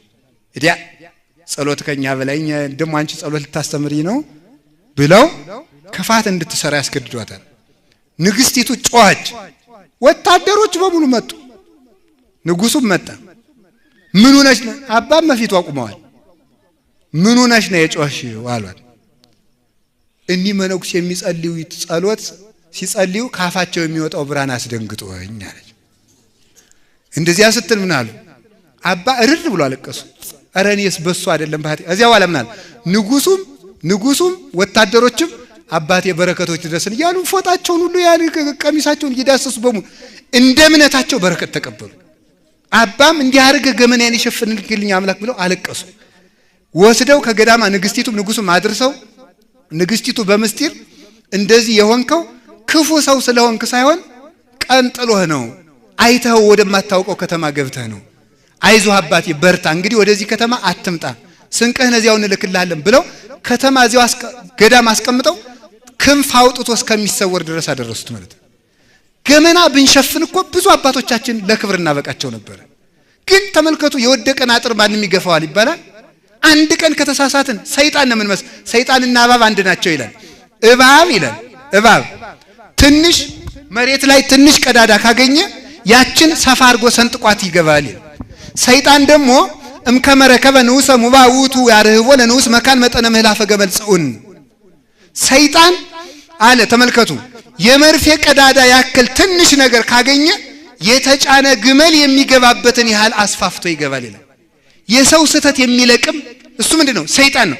እኩይ ፍልስጣ የሚባል ሰይጣን አለ። ማን አልኩኝ? እኩይ ፍልስጣ በሉ። ኧረ ተው በሉ፣ ሁላችሁም በሉ፣ ታይዟችሁ በሉ። እኩይ ፍልስጣ የሰይጣንም ድርሻ አለው። የሚያሰርቀው ሰይጣን ሌላ ነው፣ የሚያዘሙተው ሌላ ነው፣ የሚያጣላው ሌላ ነው። እኩይ ፍልስጣ ደግሞ ምንድነው የሚያደርግ? የሰውን ክፋቱን ሁሉ ጊዜ ነው የሚመዘግብ። ለምሳሌ እኔ ዝክር ስዘክር አይመዘግብም። የሰረቁለት ሰርቋል ብሎ ይጽፋል። ከዚህ በኋላ ደግሞ ምን ያደርጋል መስላችሁ? ዛሬ ስጸልይ አድርኩ አይደል? ነገ ተኝቻ አድርኩ ተኝቷል። ይህን የሚጽፍ በፍጹም አንድ ቀን መልካም ነገር አይመዘግብም። ሁልጊዜ ክፋት የሚመዘግብ ሰው እኩይ ፍልስጣ ይባላል። በሞት አንድ ጊዜ በሉ፣ ሁልጊዜ በሉ። ክፋት የሚመዘግብ ሰው ምንድነው እሱ? እኩይ ፍልስጣ። በነገራችሁ ላይ እቤትም እኮ በሰላም ማትኖሩት እንደዚያ ነው። መልካሙን ብንቆጥር ምናለ? አንድ ጥያቄ ልጠይቃችሁ። እግዚአብሔር መልካሙን ቆጥሮ ነው ክፉን ቆጥሮ ነው የሚያድነን? አቤት የሚመዘግል ምንድነው? አስካለ ማርያም ረቡዕ ዕለት ሰርቃለች አይልም፣ ሐሙስ ዘክራለች የሚለውን ነው የሚጽፍ። መልካሙን ምንድነው የሚሉት አባቶቻችን? ሰይጣን ሰውን ለማጥፋት ምክንያት እንደሚፈልግ እግዚአብሔር ሰውን ለማዳን ምክንያት ይፈልጋል። ምክንያት ከመፈለጉ የተነሳ ጠጅ ብላቸው ስንቱ ይሳካለታል፣ በሬ ረዱ ብላቸው ስንቱ ይሳካለታል፣ በግ ብላቸው ስንቱ ይሳካለታል፣ ወርቅ ብላቸው ስንቱ ይሳካለታል ብሎ ቀዝቃዛ ውሃ ሰጥታችሁ ዳኑ አለ። ሰውን ለማዳን ወርዶስ ከዚህ ድረስ ዋጋ ይፈልጋል። ስለዚህ ምን አለ እግዚአብሔር? መንግስተ ሰማያትን ያህል ሀገር በቀዝቃዛ ውሃ ሸጣት ይላሉ ሊቃውንቱ። መንግስተ ሰማያትን ያህል ሀገር በቀዝቃዛ ውሃ ሰጠ። ምሕረት አድራጊዎች ናቸው። ክፋት የሚመጽ እንዴ ትዳሩስ እየተፈታ ያለ በምንድን ነው? አቤት ዱሮ ስትጨጫጩ ክፉን አታዩት። አንቺ ጥሩ ሰው ነሽ፣ አይንሽም ጥሩ ነው፣ ጆሮሽም ጥሩ ነው፣ አፍንጫሽም ጥሩ ነው፣ እግርሽም ጥሩ ነው እንደዚህ ይለዋል ዝም ብሎ ማለት ነው። ያንን ይቆጥር ትትናው ማት ነው መቼስ እንደዚህ አድርጉ ችግር የለም ይባላል። እዚያ በኋላ በትዳር ስትኖርሳ ሁሉ ጊዜ የምትመዘግቡት ምንድነው? ክፋቱን ነው። አንደኛ ሰኞ ዕለት 11 ሰዓት ስመጣ ቤቱን ዘግተሽ ጠፍተሽ ነበር። ሁለተኛ መቼ ዕለት ነው ስገባ አልተነሳሽልኝም። ሶስተኛ ሁሉ ጊዜ ክፋት ብቻ መቁጠር። ምን አለ መልካም ብትቆጣጠሩ። ደግሞ እሷ ደግሞ አንደኛ ረቡዕ ዕለት በ7 ሰዓት ስልክ ያነሳልኝ ከማየትኛይቱ ሲያት ጋር ቁጭ ብለ ነው። ሁለተኛ እኔን ጉዳይ አትለኝም። ይሄ በቃ ይቀጥላል ማለት መልካሙን አምና ስታመም ሳትጸየፍ አስታመኸኝ እንዲህ አድርገህልኝ ብትባባል እኮ መልካሙን ስትቆጥሩ የእግዚአብሔር ትሆናላችሁ፣ ክፉውን ስትቆጥሩ የሰይጣን ትሆናላችሁ። አሁን ዛሬ ጀምሮ መልካሙን ነው ክፉውን ነው የምትቆጥሩ በሉላችሁም። አሁን እውነቴን ነው። ባለትዳርም ብትሆኑ ባልየው የሚስቲቱን ሚስቲቱ የባሉን ጥሩውን ከቆጠራችሁ በምንም ታምራት ትጣሉ። ክፋቱን ከቆጠራችሁ ግን አብራችሁ መኖር የኛንም ደጉን ነው መቁጠር። እሺ አሁን እንግዲህ እኔ 3 ቀን ስጾም ብታዩ ያችን ነው መቁጠር። ረቡዕ ደግሞ እንደው በ5 ሰዓት ስገጥመው ካያችሁ ያችን መተው ነው። እውነቴን ነው ማምላክን እንዴ ደጉን ነው መቁጠር እንጂ መኖር የምንችለው እኮ ደጉን ስንቆጥር ነው። መልካም የሚያይ ልቡና ይስጠን። ደሞም እውነቴን ነው ነግራችሁ ማንም ሰው ይላል ማንም ሰው ሁሉም ሰው ይበልጠኛል ይበል ይላል። እስኪ ማንም ሰው በሉ። እሺ ሁሉም ሰው እሺ። በቀደም አንድ ጉባኤ ላይ ጠይቄ ነበር። አሁን ልጠይቃችሁ መልሼ።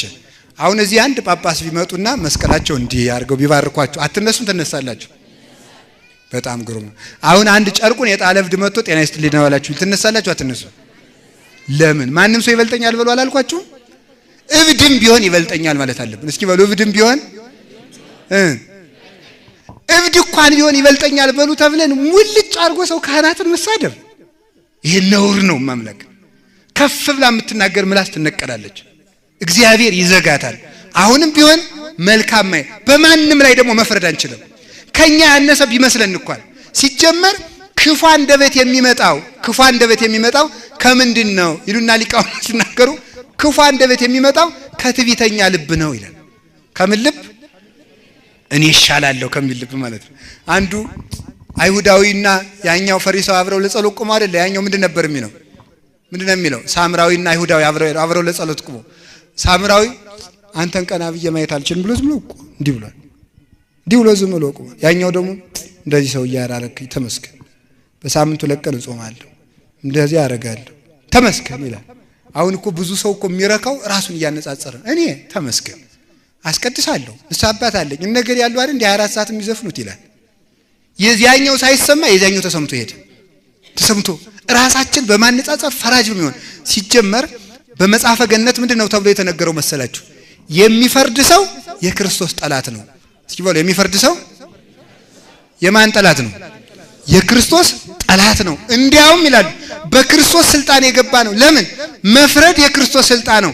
ክርስቶስ ዓለምን አሳልፎ የሚፈርደውን ፍርድ እሱ ዛሬ እየፈረደው ስለሆነ ይሄ ሰው ጣዖት ነው። ጣዖት በክርስቶስ መንግስት እንደሚገባ እንደዚሁም ሁሉ በሰው የሚፈርድ ሰው መፍረድ የክርስቶስ ነውና እግዚአብሔር አብ እንኳን ፍርድን ለልጁ ሰጠ ተብሎ ተነግሮ ሳለ ይሄ ሰው የሚፈርድ ከሆነ የክርስቶስን ስልጣን የቀማ ነው ይላል። የሚፈርድ አንደበት ደግሞ ይሳደባል።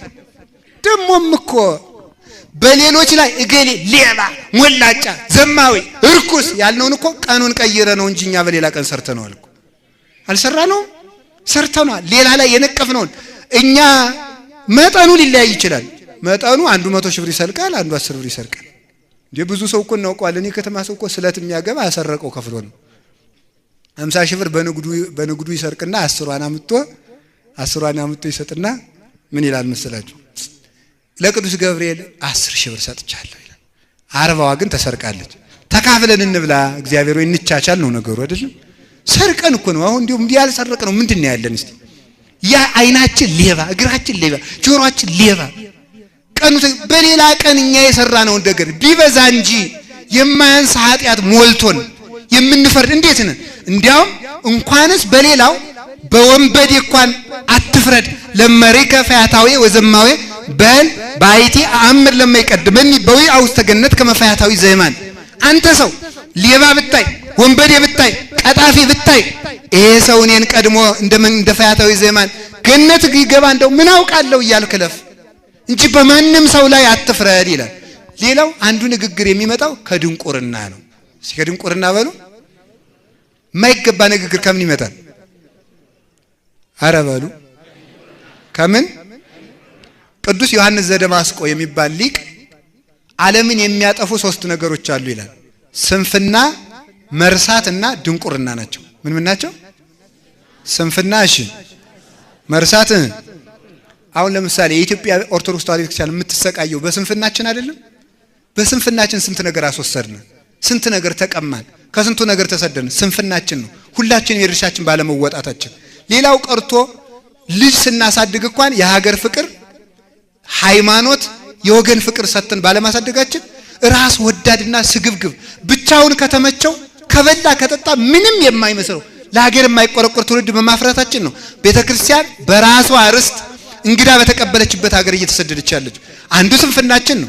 ስራም አይወድም ሰው በፍጹም ስራ እንደ አንዱ እኮ ቅዱስ ሚካኤል ባርክልኝ፣ ቅዱስ ሚካኤል ባርክልኝ፣ ቅዱስ ሚካኤል ባርክልኝ ነው። ወይ አሰራ ወይ አትኮተኮት ወይ ዶሮ አታራባ ምኑን ልባርክልህ አለው እኮ። የሚባረክ እኮ ስንሰራ ነው። ስራ ፈቶች ነን። ስለዚህ አንዱ ስንፍና ነው፣ አንዱ መርሳት ነው፣ አንዱ ድንቁርና ነው። እንደ ድንቁርና ያለ በሽታ የለም። ምን አለ ቅዱስ ጳውሎስ?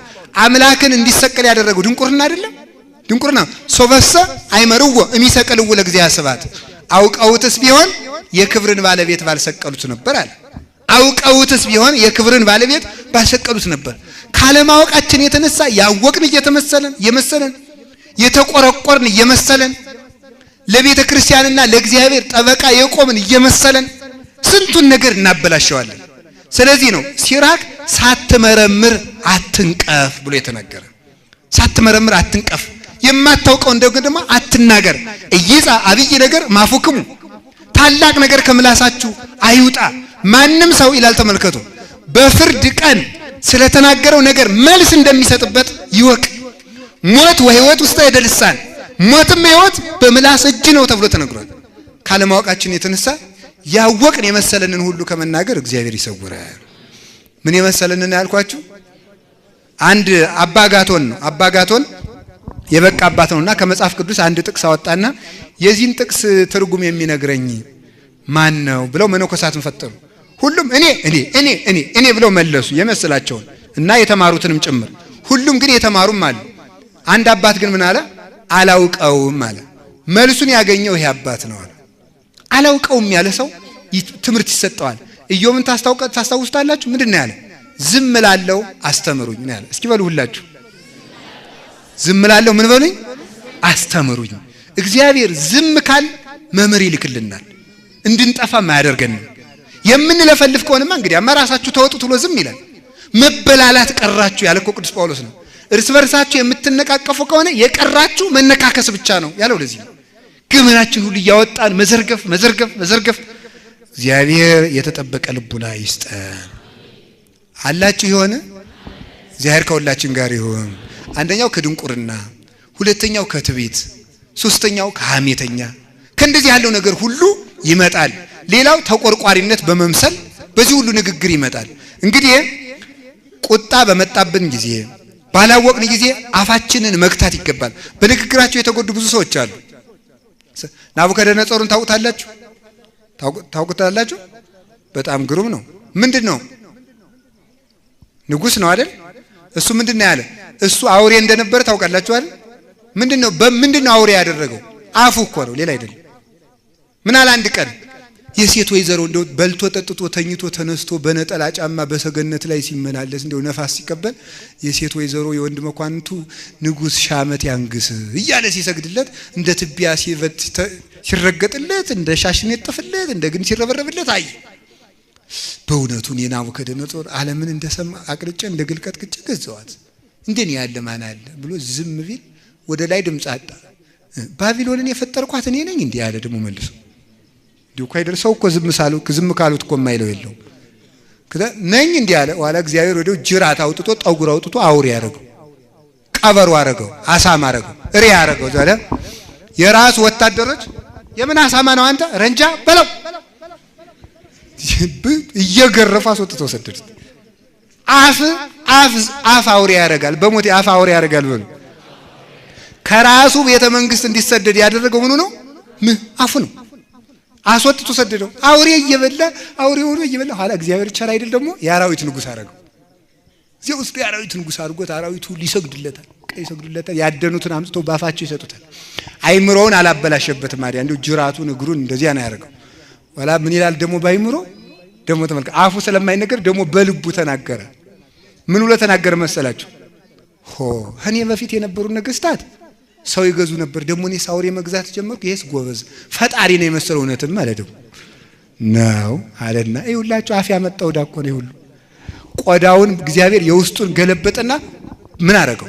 በውጭ አድርጎ የውስጡን ወደ ውጭ አረገው። ቀድሞ አንበሳ ይሰግድ ነበር። እዚያ በኋላ እዚህ ላይ ትመጣና አንዲቱ ትንኝ እዚህ ላይ ትወጋዋለች፣ ይሮጣል። ወደዚያ በዚያ ትወጋዋለች፣ ይሮጣል። ይሄው አንበሳ ይሰግድልህ የነበረ ትንኝ ያባረርህ ጀመር። ትንኝ ያባረር እስኪ ትንኝ ያባረርህ ጀመር በሉ። አይ ጉድ እናቴ! ድሮ አንበሳ እናባረር ነበር፣ ዛሬ ትንኝ ያባረረን ጀመር። እንግዲህ ይሄንን ለወርቁ መውሰድ ነው። ወርቅና ሰም ታውቃላችሁ? አዎ ድሮ ብረት የለበሱ አንበሶችን ውስጥ አባረን ነበረ በቅዱሳን ጸሎት። ዛሬ ግን በኩራታችን ስራ ሳይኖረን ባፋችን ብቻ በመፈከራችን ትንኝ ያባረረን ነው። ኋላ ምን አለ መሰላችሁ? ትንኙም ሲያባረረው ዝንቡም ሲነክሰው ያም ሲነክሰው መጠጊያ ሲያጣ ምን አለ? መንግስቱ ዘላለም ወምኩናኑኒ ለትውልደ ትውልድ። ለካ ግዛቱ ለልጅ ልጅ የሆነ መንግስቱ ለዘላለም የሚሆን ለካ እግዚአብሔር ብቻ ነው አለ። እንዲህ ብሎ ሲናገር ባንደበቱ መልሶ ምን አደረገው? ሰው አደረገና ወደ ቤተ መንግስቱ መለሰው። ባፉ ተሰዶ ነበር፣ ባፉ ተመለሰ። ባፋችን ተሰደናል፣ ባፋችን ለመመለስ ያብቃን። ከተሰደድንባት ሀገራችን ከምንሰደድበት እግዚአብሔርን እንዳናመልክ ከምንታገትባት ከርስታችን ከኢትዮጵያ ተመልሰን ነግሰን ለመኖር ያብቃን። ለዚህ ነው ቅዱስ ዳዊት ሲም እግዚኦ አቃቤ ላፉዬ፣ አቤቱ ላፌ ጠባቂ አኑርልኝ ብሎ የተናገረው። ላፌ ጠባቂ አኑርልኝ። ሄሮድስ የሚባለው ንጉስም እኮ እንዲህ አለ። አንድ ቀን በዙፋን ተገኝቶ የሐዋርያ ሥራ ላይ ያላችሁ ፍርድ ሲንጎራደድ ይህስ እናንተ ፍርድ አሰጣጡ ንግግሩ አምላክን ይመስላል አሉት። ነኝ መሰል ብሎ ዝም አለ። ዝም ሲል ወዲያው እግዚአብሔር በመንግስቱ ሲገቡበት አይወቅና ሰውነቱ ሸቶ ተልቶ የራሱን ሰውነት እየቦጨቀ እየበላ ሞተ። ለዚህ የሚያደርስ ምንድነው? አፍ በሉ። አዎ በእውነቱ አቤቱ ላፌ ጠባቂ አኖር በሉ። በረከታቸው ይድረሰንና በዚህ የስቅለት ዕለት የተቀበሩት ኢትዮጵያ ውስጥ ኢትዮጵያን ከሚጠብቋት ትልልቅ አባቶች አንዱ የኔታ ጥበቡ ነበሩ። በረከታቸው ይድረሰን እና እሳቸው እኔ ባይኔ አይቻቸዋለሁ። ጦጣ ጣክፈው ዳቦ ያበሉ ነበር። ሲያበሉት እኔ አይቻለሁ። ተንኮለኛ ለምን ሆንክ? እግዚአብሔር እኮ አሳምሮ ነው የፈጠረ እያሉ ዳቦ ያጎርሱት ነበር። እና እሳቸው አንዱ ሄዶ የኔታ ይላቸዋል። አቤት እባክዎትን እንደው ራሴን የምጠብቅበት ድግምት ይስጡኝ አላቸው። መከራ እኮ ነው እናንተ። ጠንቋዩም በስቶ እኮ ነው አገሪቱም መከራ የገባችው እኮ። ቤተክርስቲያኒቱ ቀን አልወጣላት ያለ ጠንቋዩም በስቶ ነው። በዚህ ሲዶዘዶዝ፣ በዚህ ሲነቀስ፣ በዚህ እናንተ አታውቁት ምን አለባችሁ። ድሪቶ በስቶብናል። ይሄ ድሪቶ ይጥረግልን እግዚአብሔር። አሜን ትላላችሁ። ድሪቶ ውስጥ እናንተ እንዳትኖርም እግዚአብሔር ይጠብቀን። እኔም ልኖር እችላለሁ። ድሪቶ ይጥረግልን አሜን ትላላችሁ አይደል? ከዚያ ምን አደረጉ መሰላችሁ? የኔታ እባክዎት ይድገሙልኝ፣ ጥይት እንዳይበሳኝ፣ ጥይት እንዳይመታኝ፣ ጠላት እንዳያጠቃኝ ይድገሙልኝ፣ ጠላቶች እንዲሰግዱልኝ ያለችው። ጠባቂ ነው ያልከው አቃቤ ርዕስ ነው የሚባለው። በዚህ በትምህርት ቤት ቋንቋ አቃቤ ርዕስ ይለዋል። ራስን መጠበቂያ ማለት ነው። አቃቤ ርዕስ ነው። አቃቤ ርዕስ አፍ ነው አሉት። አቃቤ ርዕስ ምንድነው አሉት? አፍህን ከጠበቅ ጥይት አይመታህም ማለት ይሄ ነው። ድግምት ይለዋል። ይሄ ነው። ዳዊት ምን ብሏል? ላፌ ጠባቂ አኑርልኝ፣ የሚጠብቅህ አፍህ ነው ብሎት ነው። የሚጠብቅ አፍህ ነው። እንግዲህ ታዲያ ቅዱስ ጴጥሮስ ጌታን ዱላ ይዞ ደብድቦታል። ጌታን ደብድቧል እንዴ? እንደ ይሁዳ ሽጦታል፣ ገርፎታል፣ አስሮታል። ምን አደረጉ ነው? ይሄን ሰው አላውቀውም በማለት እኮ ነው ከጌታ ፍቅር ተለይቶ የነበረው። ንስሐ ባይገባ ነው። አፍ እኮ ነው ሁሉ ዳ የሚያመጣው ማለት ነው። አላችሁ የላችሁም? ምን አሉ መስላችሁ? እስራኤል አላችሁ እግዚአብሔር ከሁላችን ጋር ይሁን። መመርመር ይጠበቅብናል። እውነቴን ነው። ለማንም ሰው ፈጥነን ድጋፍ መስጠት የለብንም። ፈጥነን መቃወም የለብንም። እግዚአብሔር ሆይ አሉ እስራኤልን፣ አቤት ንጉሥ ስጠን፣ እንዲያው ንጉሥ ስጠን። ኧረ ተው ንጉሥ ስጠን፣ ሳሙኤልን አንግስልን። ሁልጊዜ እግዚአብሔር ንጉሳችሁ ነው መባል ሰልችቶናል አሉ። ወደ እግዚአብሔር አመለከተላቸው። ምን አለው እግዚአብሔር? አንተን ሳይሆን እኔን ንቀዋልና አንግስላቸው ብሎ ያልፈለገውን ሳኦልን አነገሰባቸው። እስራኤልንም ሲያውካት ሲበጠብጣት ኖረ። ብቻ አንፈልግም ይሄ ሰልችቶናል አንግስልን በማለታቸው ተቀጡበት። እስራኤል በበረሃ ነዘርባብ ነድፎ 600 ሺህ እስራኤል ከግብጽ ወጥተው እንግዲህ ተመልከቱ 1 ሚሊዮን ሊሞሉ ጥቂት ነው የቀራቸው።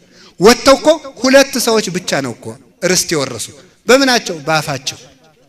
በአፋቸው ምክንያት ምን ብለው? እግዚአብሔር ኧረ ዛሬስ መና ሰለቸን፣ ኧረ ግብጽ ዱባ ማንባ መጣልን አሉ። አፍ እኮ ነው ይውለን። ወጣቱ ዛሬ መከራውን ሊያይ መውጫ መግቢያ ሊያጣ በድመት እንደምትታነቅ አይጥ እየታነቀ ወዴት እንደወደቀ እንኳን ሳይታወቅ ሊወረወር ወጣቱ እኔ አውቃለሁ እኮ ወጣቱ በዚህ እንዲሁ በገጠር ከተማ የዚህ አዲስ አበባውን እንኳን አላውቅም። ጠረጴዛውን እየደበደበ መረረኝ ይላል። ምኑ ነው የመረረ? ግጥም አድርጎ በልቶ መረረኝ አለ። መረረኝ ብለን የሚመር ጦርነት መጣብን። የማይራሩ መራራ ባለስልጣናትም መጡ። የማይራሩም ጭምር ማለት ነው። ምረት የለሾች መጡብን በእውነቱ ማለት ነው። እንግዲህ እነማን ናቸው? መራራዎች ነው ያልኩት። ጣፋጭ ነን ካላችሁ አትቆጡ። መራራ ግን ሞልቶብናል። ስለዚህ አፌን ሁሉ ዳመጣ ከቃሉ ጋር ናችሁ። ድሮ ምን አሁን እዚህ በገጠሩ ተማሪው ምን ያመስላችሁ? የአስኮላው ተማሪ ነው። የቄሱ እንኳን አይደለም። ደህና አደርክ ሲሉ መኖር መተንፈስ ከሆነ አለን ይላል። እንዲሁ እኮ ታሪክ እኮ ነው መምለክ። እየተነፈስን ነው መቼም ይላል። ዛሬ የማይውስጥ ትንፋስህን እየዘጋው ነው። መተንፈስ ለእናንተ ቀላል መስሏችኋል? በሰላም ውሎ ማደር። አንድ ቀን እኮ ነው እንስሳት አራዊት አዳም በገነት ሳለ እንስሳት ደው አዳም እባክህ አርደን ብላን ወፈርን እኮ አሉት። ለአዳም ተገዙ ተብለው ስለተፈጠሩ እንዲሁ እባክህ ብላን አሉት። ኧረ እኔስ እግዚአብሔር ከሰማይ በታች ከምድር በላይ ያለውን ሁሉ ከአንድ በለስ በቀር ብላ ጠጣ ግዛንዳ ብሎ ሰጥቶኛል። ምን አጥቼ? የገነት እጽዋት ይበቁኛል። እናንተ ስርው ስቡ ብሎ ሰደዳቸው መርቁ። እንስሳት ደስ እያላቸው እየዘለሉ ሲወርዱ ሰይጣን በታች ቆይቶ ዛሬስ ምን ተሰምቷል? አያ ይሄን ያህል ዝላይ አላቸው። ምን ብለው መለሱለት መስላችሁ? ደህና ውሎ ደህና ከማደር በላይ ምን ደስታ አለ አሉት። ደህና ውሎ ደህና ማደርም ዛሬ እኮ ጠፍቷል። ይሄን ያመጣው ማን ነው? አፍ። በሰላም መኖራችን እንደቀላል ቆጥረ ነው። አባቶቻችን ምን ይላሉ? ጤና ሀብት አይመስል ውሃ ቀለብ አይመስል ይላሉ። ውሃናውን ይነቀዋል አይደለም ሰው? ውሃ ቀለብ አይመስል ውሃ አጥቶ ሰው ይሰቃያል። ጤና ቀለብ አይመስል ጤና መስጠቱን እግዚአብሔር እንደባለጽ እንደ ትልቅ ስጦታ የሚቆጥርለት የለም። ማማረር መከራን ያመጣል። ሁላችንም ማንነም ዛሬም ቴው ቢመራችሁ ቢርባችሁ ብትሰደዱ ብትጨነቁ ብትታመሙ እግዚአብሔር ይመስገን በሉ እስኪ ሁላችሁ በሉ እንጂ ሁላችሁም እንዴ ስጋውን ስለሰጠን ደሙን ስለሰጠን በስሙ ስለጠራን ዛሬ እኮ እያያችሁ አይደለም እንዴ? ይቺ ከተማ በነገሌ ስም ትጠራ በነገሌ ስም ትጠራ፣ የገሌ ወረዳ በገሌ ስም ትጠራ በገሌ ስም ትጠራ፣ ገሌ ዞን በገሌ ስም ገሌ ክልል በስም በመጠራት እኮ ጠባል አይደል? የሚሞተው በስም አይደለም እንዴ?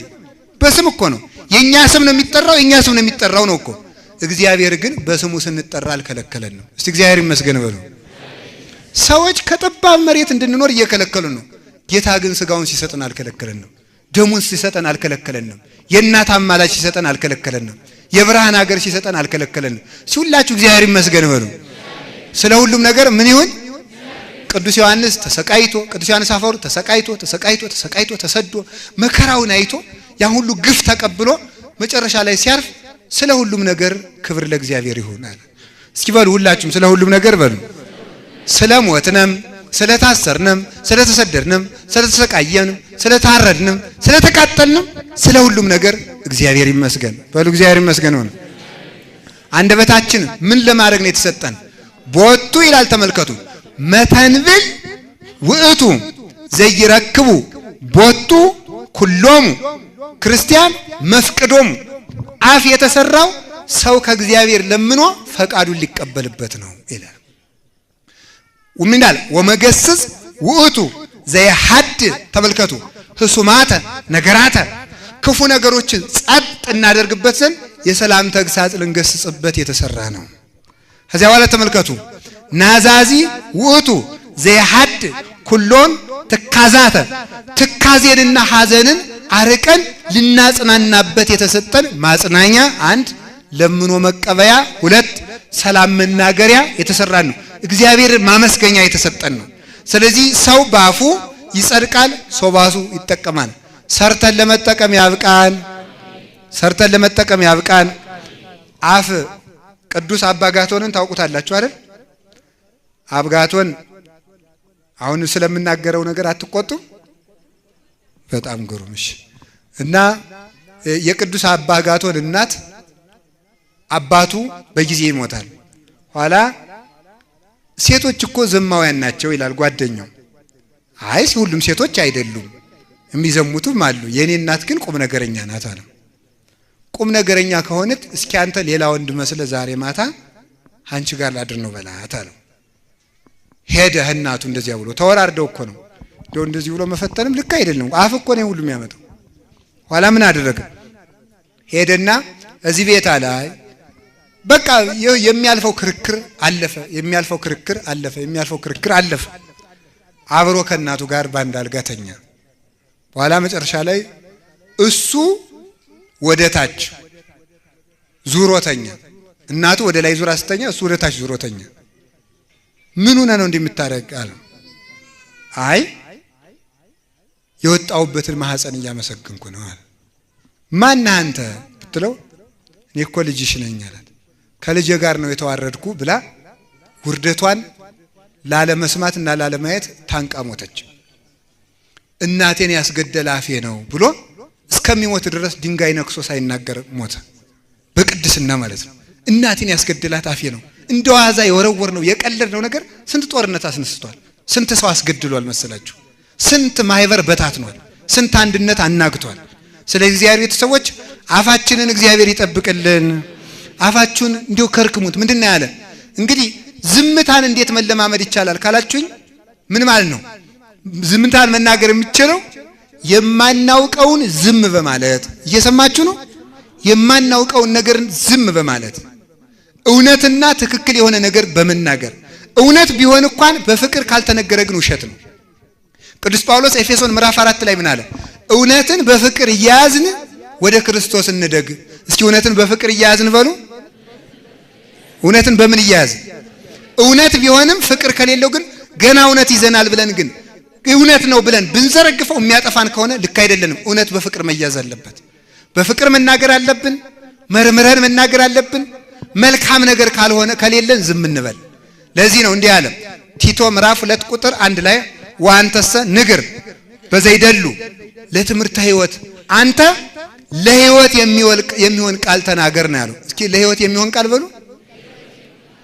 ምን በል ተናገር። ቀልድም ቢሆን ዋዛ ፈዛዛም ቢሆን ስድድብም ቢሆን ስለ እያንዳንዱ ነገር ሰው ማቴዎስ 12 ቁጥር 36 ላይ እንደተነገረው ሰው ስለሚናገራት ነገር ሁሉ በፍርድ ቀን መልስ ይሰጣል። ስለ ሁሉም ቀልድም ስድብም ዋዛ ፈዛዛም ዘፈንም ቢሆን ቁም ነገር መናገር ካልቻል ዝም ማለት። ነገራችሁ ሌላው ምንድነው የሚለው? ነገራችሁ በጨው የተቀመመ ይሁን፣ ነገርኩም ይኩን በጸጋ ወቅሱመ በጨው። ነገራችሁ ሁሉ በጨው እንደተቀመመ በጸጋ ይሁን። ምን ማለት ነው? ጸጋው ከሌላችሁ ጸጋ ያላቸው እንዲናገሩ ዝም በሉ ነው። ጸጋ ሲኖራችሁ ተናገሩ። ለዚያ ነገር ስትገቡ ተናገሩ። ለምን? ምን አለ? በዘሰፈርክሙ ይሰፍሩ ለክሙ፣ በሰፈራችሁት ቁና እንደሚሰፈርላችሁ ታውቃላችሁና ብሏል ጌታ የማቴዎስ ወንጌል ምዕራፍ 7 ላይ። ስለዚህ ጸጋው ከሌለ ምን አለ? ኢትኮንኑ ከመ ኢትኮነኑ፣ እንዳይፈረድባችሁ አትፍረዱ የሚለው ይላሉ አባቶቻችን። ሳትማሩ አታስተምሩ፣ አንድም ሳትበቁ አታስተምሩ ይላል። ምን ማለት ነው? ሰው ለሚናገረው ነገር ሁለት ብቃት ያስፈልገዋል። ሁለት ብቃት እየሰማችሁ ነው። አንደኛው ብቃት የቅድስና ብቃት ነው። የምን ብቃት? የቅድስና ብቃት ያስፈልገዋል። ሁለተኛው ብቃት እሳ ምንድነው ስታሉ? የእውቀት ብቃት። የምን ብቃት? አቤት የእውቀት ብቃት ነው። አሁን እኮ ሰው ሁለቱም እውቀት የለውም። እናንተ እመቤታችን በሁለት ወገን ድንግል ናት አይደል? በነፍሷም ድንግል በሉ እንጂ በነፍሷም ድንግል በሉ፣ በስጋዋም ድንግል ደግሞ እናንተና እኔ ደግሞ በነፍሳችንም ከእውቀት ድንግል። እስቲ ከእውቀት ድንግል በሉ በሉ ከእውቀት ድንግል ነን በሉ። በስጋችንም ከእውቀት ድንግል ነን ማለት እናቴ ሁለት ድንግልና አለን። ድንቁርና ሙልጭ አድርጎ ይገዛል። ስለዚህ ሁለት ወይ በእውቀት መብቃት አለበት አንድ ስለሚናገረው ነገር በሚገባ ማወቅ አለበት፣ ወይ ደግሞ ስለሚገባ አሁን ብድግ ብሎ እኔ እንደማውቀው በማቴዎስ ወንጌል ምዕራፍ 4 ላይ እንደተናገሩት እንደ ያረጉት ልክ አይደለም። ወዴት አወቀው? ያን ወዴት ተማርከው? እንዴ ሳይማሩ መናገር ፈጽሞ መማርን ለሚጠላ ሰው ማስተማር ማን አስተማረው? ፈጽሞ ሳያውቁ መናገር ነውር ነው። ምንድነው ያላቸው ጌታ ፈሪሳውያን ሲገስጻቸው የማቴዎስ ወንጌል ምዕራፍ 22 ላይ ኢያይምረክሙ መጻሕፍተ ትጀግዩ አይደል ያለችው? መጻሕፍቱን ስለማታውቁ ትሳሳታላችሁ አለች። ማንበብማ እያነበቡት ነው፣ እያነበቡም አለማወቅ አለ። መጻሕፍትን ስለማታውቁ ትስታላችሁ። ቅዱስ ቄርሎስ ደግሞ የወሰደና ድርሳኑ ላይ ትጀግዩ ኢያይምረክሙ መጻሕፍተ ቅዱሳተ ዘውእቱ ምስጢር አምልኮትን አብይ ዘውእቱ ክርስቶስ ዘአስተራየ በስጋ ወጸድቀ በመንፈስ ዘአስተራየውም ለአሕዛብ ወተአኩተ በመላእክት ይላል ቅዱስ ቄርሎስ። ምን አለ? እናንተ መናፍቃን ስለማታውቁት ትሰታላችሁ። የማታውቁትም ትልቁን የሃይማኖታችን ምስጢር ነው። ያ የሃይማኖታችን ምስጢርም ክርስቶስ ነው። ክርስቶስም አምላክ ለመሆኑ በመላእክት ተመስግኖ በልደቱ ተገልጧል። እረኞች አመስግነውታል። ለአሕዛብ ተገልጧል። ጌትነቱም አምላክ ለመሆኑ ወጸድቀ በመንፈስ ቅዱስ አረጋግጧል። ለምን? ነብይ ቢሆን ኑሮ ነብይ ከሞተ በኋላ መንፈስ ቅዱስ አልተላከም። ክርስቶስ ግን አምላክ ነውና ሙቶ መንፈስ ቅዱስ ልኳል። ይሄን ባለማወቃችሁ ትስታላችሁ አለ። ስለዚህ አላችሁ የላችሁ። ቀድም መርሃ ግብር መሪው አንድ ነገር ሲናገሩ ሰምቻለሁ። ትምህርቱን ይሄን እናገርና ትምህርት ይልጠቅልለው ከቃሉ ጋር ናችሁ። ስለዚህ ምንድነው ያለው? ሁለትም ሶስትም ናችሁ። እኔ በጀርባው ነኝ የምሰማ፣ እናንተ ፊት ለፊት ነው አሰሙ። ጆሮአችሁም ድንግል ነው እንዴ? እሺ በሉ ንገሩኝ። ሁለት ወይም ሶስት ሆናችሁ ብትሰበሰቡ እኔ በመካከላችሁ ስንትና ስንቱ ናችሁ? ሁለትና ሶስት። ሶስቱ ምንድነው? መጽሐፍ አንድ በሉ። አንድ ነው የምትሉ አንባቢ ተርጓሚ ስንቱን ተሰበሰብን ማለት ነው? ሶስት። ስለዚህ መጽሐፍ ቅዱስ አላችሁ አንድ በሉ። እናንተ አንባቢዎቹ እናንተ ናችሁ። ከዛ ይሄንን የሚተረጉም ደግሞ ምን ያስፈልገናል? መምህር ያስፈልገናል። ስንት? ሶስት። ይሄ ባለበት ማን አለ? እግዚአብሔር አለ። ብቻችን ብናነበው ግን ነውር ነው። ማንበብ አለብን። አንብበን ግን ከየት መውሰድ አለብን? ከተርጓሚ። የሐዋርያት ሥራ ምዕራፍ 8 ላይ መጽሐፍ ቅዱስን እያነበበ ይሄድ የነበረው ኢትዮጵያዊ ጃንደረባ ምን ሆነ የተናገረ? የምታነበውን ታውቀዋለህ ሲለው ምን አለ? ያስተማረኝ ሳይኖር እንዴት ብዬ አውቀዋለሁ? ያስተማረኝ ሳይኖር እንዴት ብዬ አውቀዋለሁ? ሶስቱን ስንሰበስብ እግዚአብሔር በመካከላችን ይገኛል ማለት ነው። ከዛ አላችሁ ይኸውላችሁ ሶስት። ሌላው ንስሐ አባት አንድ በሉ። አንድ በሉ። ንስሐ ልጅ፣ ቸር ዲያቆን። ሶስቱን ስንሰበሰብ ማን ይገኛል መካከላችን ላይ? እግዚአብሔር ከመካከላችን ይሰጋል። ስጋን ማንጻት አንድ በሉ። ነፍስን ማንጻት፣ ልብን ማንጻት እንዲሁ ነን ስንሰበሰብ ማን ይገኛል? እግዚአብሔር በመካከላችን ይገኛል። ሁለቱ ናችሁ ስትሰበሰቡ ማለት ብሉይና ሐዲስን ብሉይ ተሽሯል፣ ሐዲስ ይቀጥላል ሳትሉ ሳትለጣጠሉ ካመናችሁ ማለት ነው። በዚያ ማን አለ? ክርስቶስ አለ። በዚያ ክርስቶስ አለ። ሃይማኖትና ምግባር ካላችሁ በዚያ ማን አለ? ክርስቶስ አለ። ስለዚህ አንደበታችን ሁሉ እንዲጣፍጥልን አውቀን ወይ በቅተን እንናገር። እስቲ ወይ አውቀን በሉ። እሺ ወይ በቅተን። ስለዚህ ወይ በቅድስና እንብቃ። ከሁለቱም ስለሌለበት የሚያውቁት እንዲናገሩ ዝም እንበል። ማንን ስለምንመስል? አንደኛ ክርስቶስን፣ ሁለተኛ እመቤታችን። በዚህ ዓለም የሚረባ ነገር ብቻ በመናገር የምትታወቀው ድንግል ማርያም ብቻ ናት። ለንባብኪ ሐዋዝ ወለነገርኪ ምዑዝ ለተሰሚኪ ለጣዕመ ቃልኪ ናዛዜ ትኩዝ ማርያም መጾረ ቤዝ በሰጊድ ሰላም ይላታል። ለንባብኪ ሐዋዝ ወለነገርኪ ምዑዝ ለጣዕመ ቃልኪ ናዛዜ ትኩዝ ለንባብኪ ሐዋዝ እጅግ ነፍስና ስጋ ለሚመስጠው ንግግርሽ ንቃልሽ ወለነገርኪ ምዑዝ እንደ በጎ ሽታ እንደ በጎ ማዛ ተመልከቱ ምዑዝ ለነፍስ ነፍስና ስጋ ለሚመስጠው እንግዲህ ገርማቸዋል። ጻድቃን ሲሞቱ አንድ መልአክ ከገነት የዕፀ ሕይወትን እንጨት ወይም አበባ ቆርጦ ያመጣና ያሸታቸዋል። ሊያሸቱ እንዳሉ ነፍሳቸው ትወጣለች። ወለነገርኪ ምዑዝ እንደዚህ ያለ የሚመስጠው ንግግርሽ ለጣዕመ ቃልኪ ናዛዜ ትኩዝ ያረገው ያዘነው ለሚያረጋጋው ንግግርሽ ተመልከቱ ሰላምታ ስግደት ይገባዋል ይላል። ንግግሯ ሁሉ ወርቅ ነው፣ ማርልኝ ነው፣ ጠጅ አልቆባቸዋል ነው፣ ባዶ ናቸው ነው። የምትናገረው ሁሉ መልካም ነው። እናታችን እመቤታችንን አባታችን እግዚአብሔርን መስለን እንድንሞት እግዚአብሔር ይርዳን። በዚያው ላይ እዚህ የተሰበሰብን የቅዱስ ቂርቆስ ልጆችን አይደለም ነው አይደለም? አዲያ ቅዱስ ቂርቆስ ንግግሩ ምን ነበረ? ድህነት ነበር አይደለም? እናቱ ሲደክማት አልሰደባትም። ምንድነው ያለ?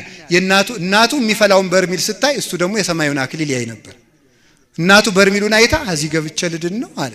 ድምጻ ለጽርት ከመነጎድጓድ ክረምት የበርሚሉ ድምጽ እንደ ክረምት ነጎድጓድ ሲፈላ የእናታችን የቅድስት እየሉጣ የሃይማኖቷ ጥጥቅ ላላባት እዚህ ገብቼማ እንዴት እየለወጣ ነው አለች። እሱ ግን አክሊሉን ነበር የሚያየው። ጌታ ኢየሱስ ክርስቶስ የሰማዩን አክሊል አሳያት።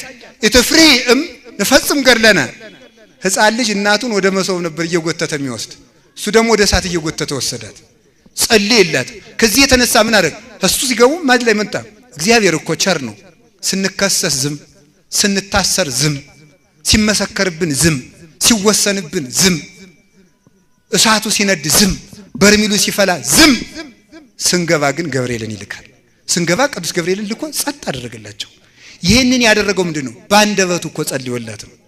እናቱ ስታጠፋ ከመተቸት ይልቅ ጸልየላል። ዛሬም ለእናቱ የጸለየ የቅዱስ ቂርቆስ ልጆች ከሆናችሁ በእናታችሁ በቤተ ክርስቲያን ውስጥ የሚኖሩ አባቶች ሲያጠፉ ጸልዩ እንጂ አትፍረዱ። አምላከ ቅዱሳን የቅዱስ ቂርቆስን የእመቤታችን የቅዱስ ገብርኤልን በረከት ያሳድርብን። ስብሐት ለእግዚአብሔር ወለወላዲቱ ድንግል ወለመስቀሉ ይቆየን።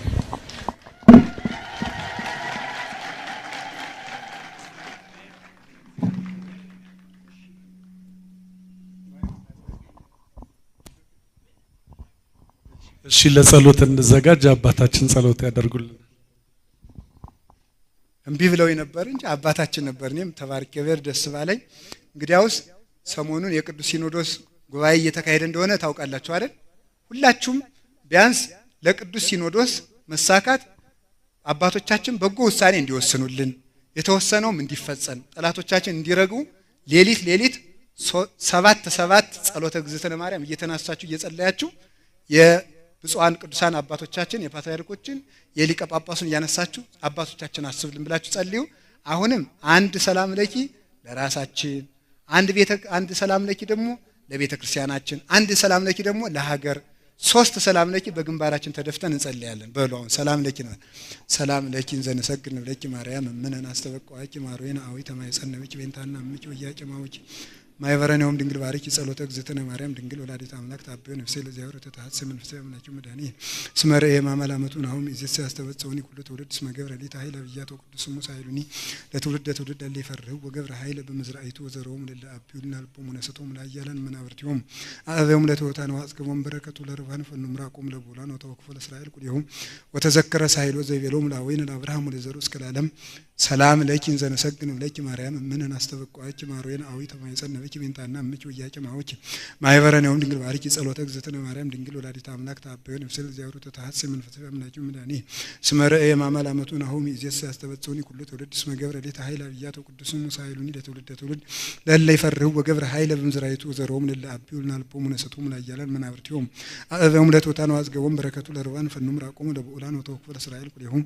ወተዘከረ ሳይሎ ዘይቤሎም ላወይን አብርሃም ወለዘሩ እስከ ለዓለም ሰላም ለኪን ዘነሰግን ለኪ ማርያም እምነን አስተበቋቂ ማሮየን አዊተ ማይጸን ነብኪ በእንታና እምኪ ወያጨም አውኪ ማይበረን ይሁን ድንግል ባርኪ ጸሎተ እግዝእትነ ማርያም ድንግል ወላዲተ አምላክ ታበዮ ነፍሴ ለእግዚአብሔር ተተሐሰ መንፈሳዊ በአምላኬ መድኃኒ እስመ ርእየ ማማል አመቱ ናሆሚ እዚያስ ያስተበጽኡኒ ኩሉ ትውልድ እስመ ገብረ ሊተ ኃይል አብያቶ ቅዱስ ስሙ ሳይሉኒ ለትውልደ ትውልድ ለለ ይፈርሁ ወገብረ ኃይለ በመዝራይቱ ወዘሮሙ ለለ አብዩልና ልቦሙ ነሰቶሙ ላያላን እመናብርቲሆሙ አበሙለቱ ታናው አስገቦም በረከቱ ለርባን ፈኑም ራቆሙ ለብኡላን ወተወክፎ ለእስራኤል ቁሊሁ ተዘከረ ሳይሉ ዘይቤሉም ናቦይን አብርሃም ለዘሩ እስከ ዓለም ማርያም ንጽሕት ድንግል ወላዲተ አምላክ ማይምን ሳሊ ተምረት ለውሉደ ሰብ ሳሊ ለና በክርስቶስ ወልድኪ ይስራ ኃጢአተነ ሳሊ ለና ቅድስት ማርያም ንጽሕት ድንግል ወላዲተ አምላክ ማይምን ሳሊ ተምረት ለውሉደ ሰብ ሳሊ ለና በክርስቶስ ወልድኪ ይስራ ኃጢአተነ ሳሊ ለና ቅድስት ማርያም ንጽሕት ድንግል ወላዲተ አምላክ ማይምን ሳሊ ተምረት ለውሉደ ሰብ ሳሊ ለና በክርስቶስ ወልድኪ ይስራ ኃጢአተነ ሳሊ ለና ቅድስት አይኑ ዘተገብረ ፈውስም ቅድመ ተወለዲ ድንግል ቤተ ክህነት ወንግስ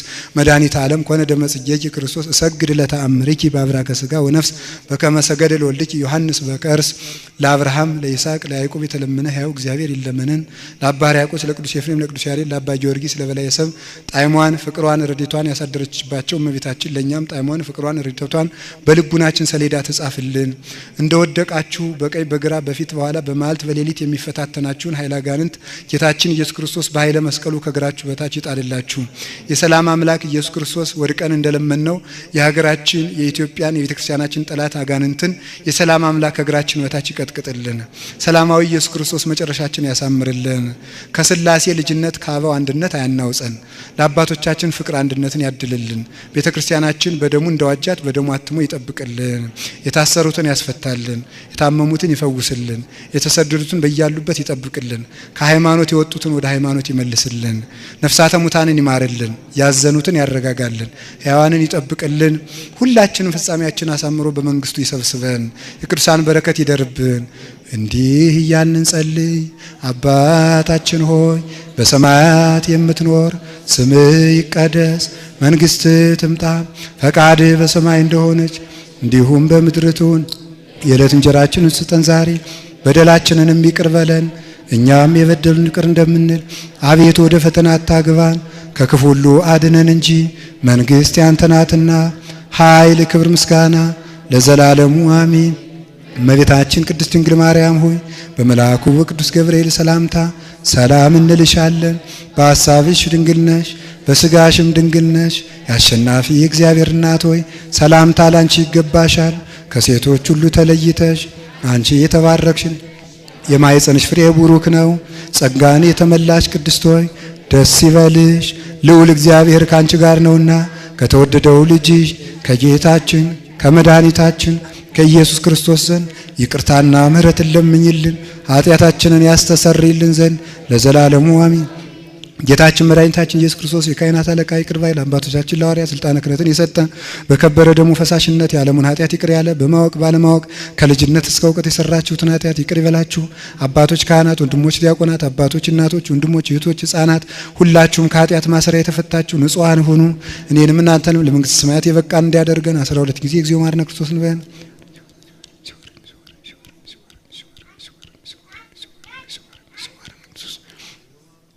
ላለፈው ይቅር እንዲለን ለሚመጣው እንዲጠብቀን በእንተ እግዝእትነ ማርያም መሐረነ ክርስቶስ እንበል።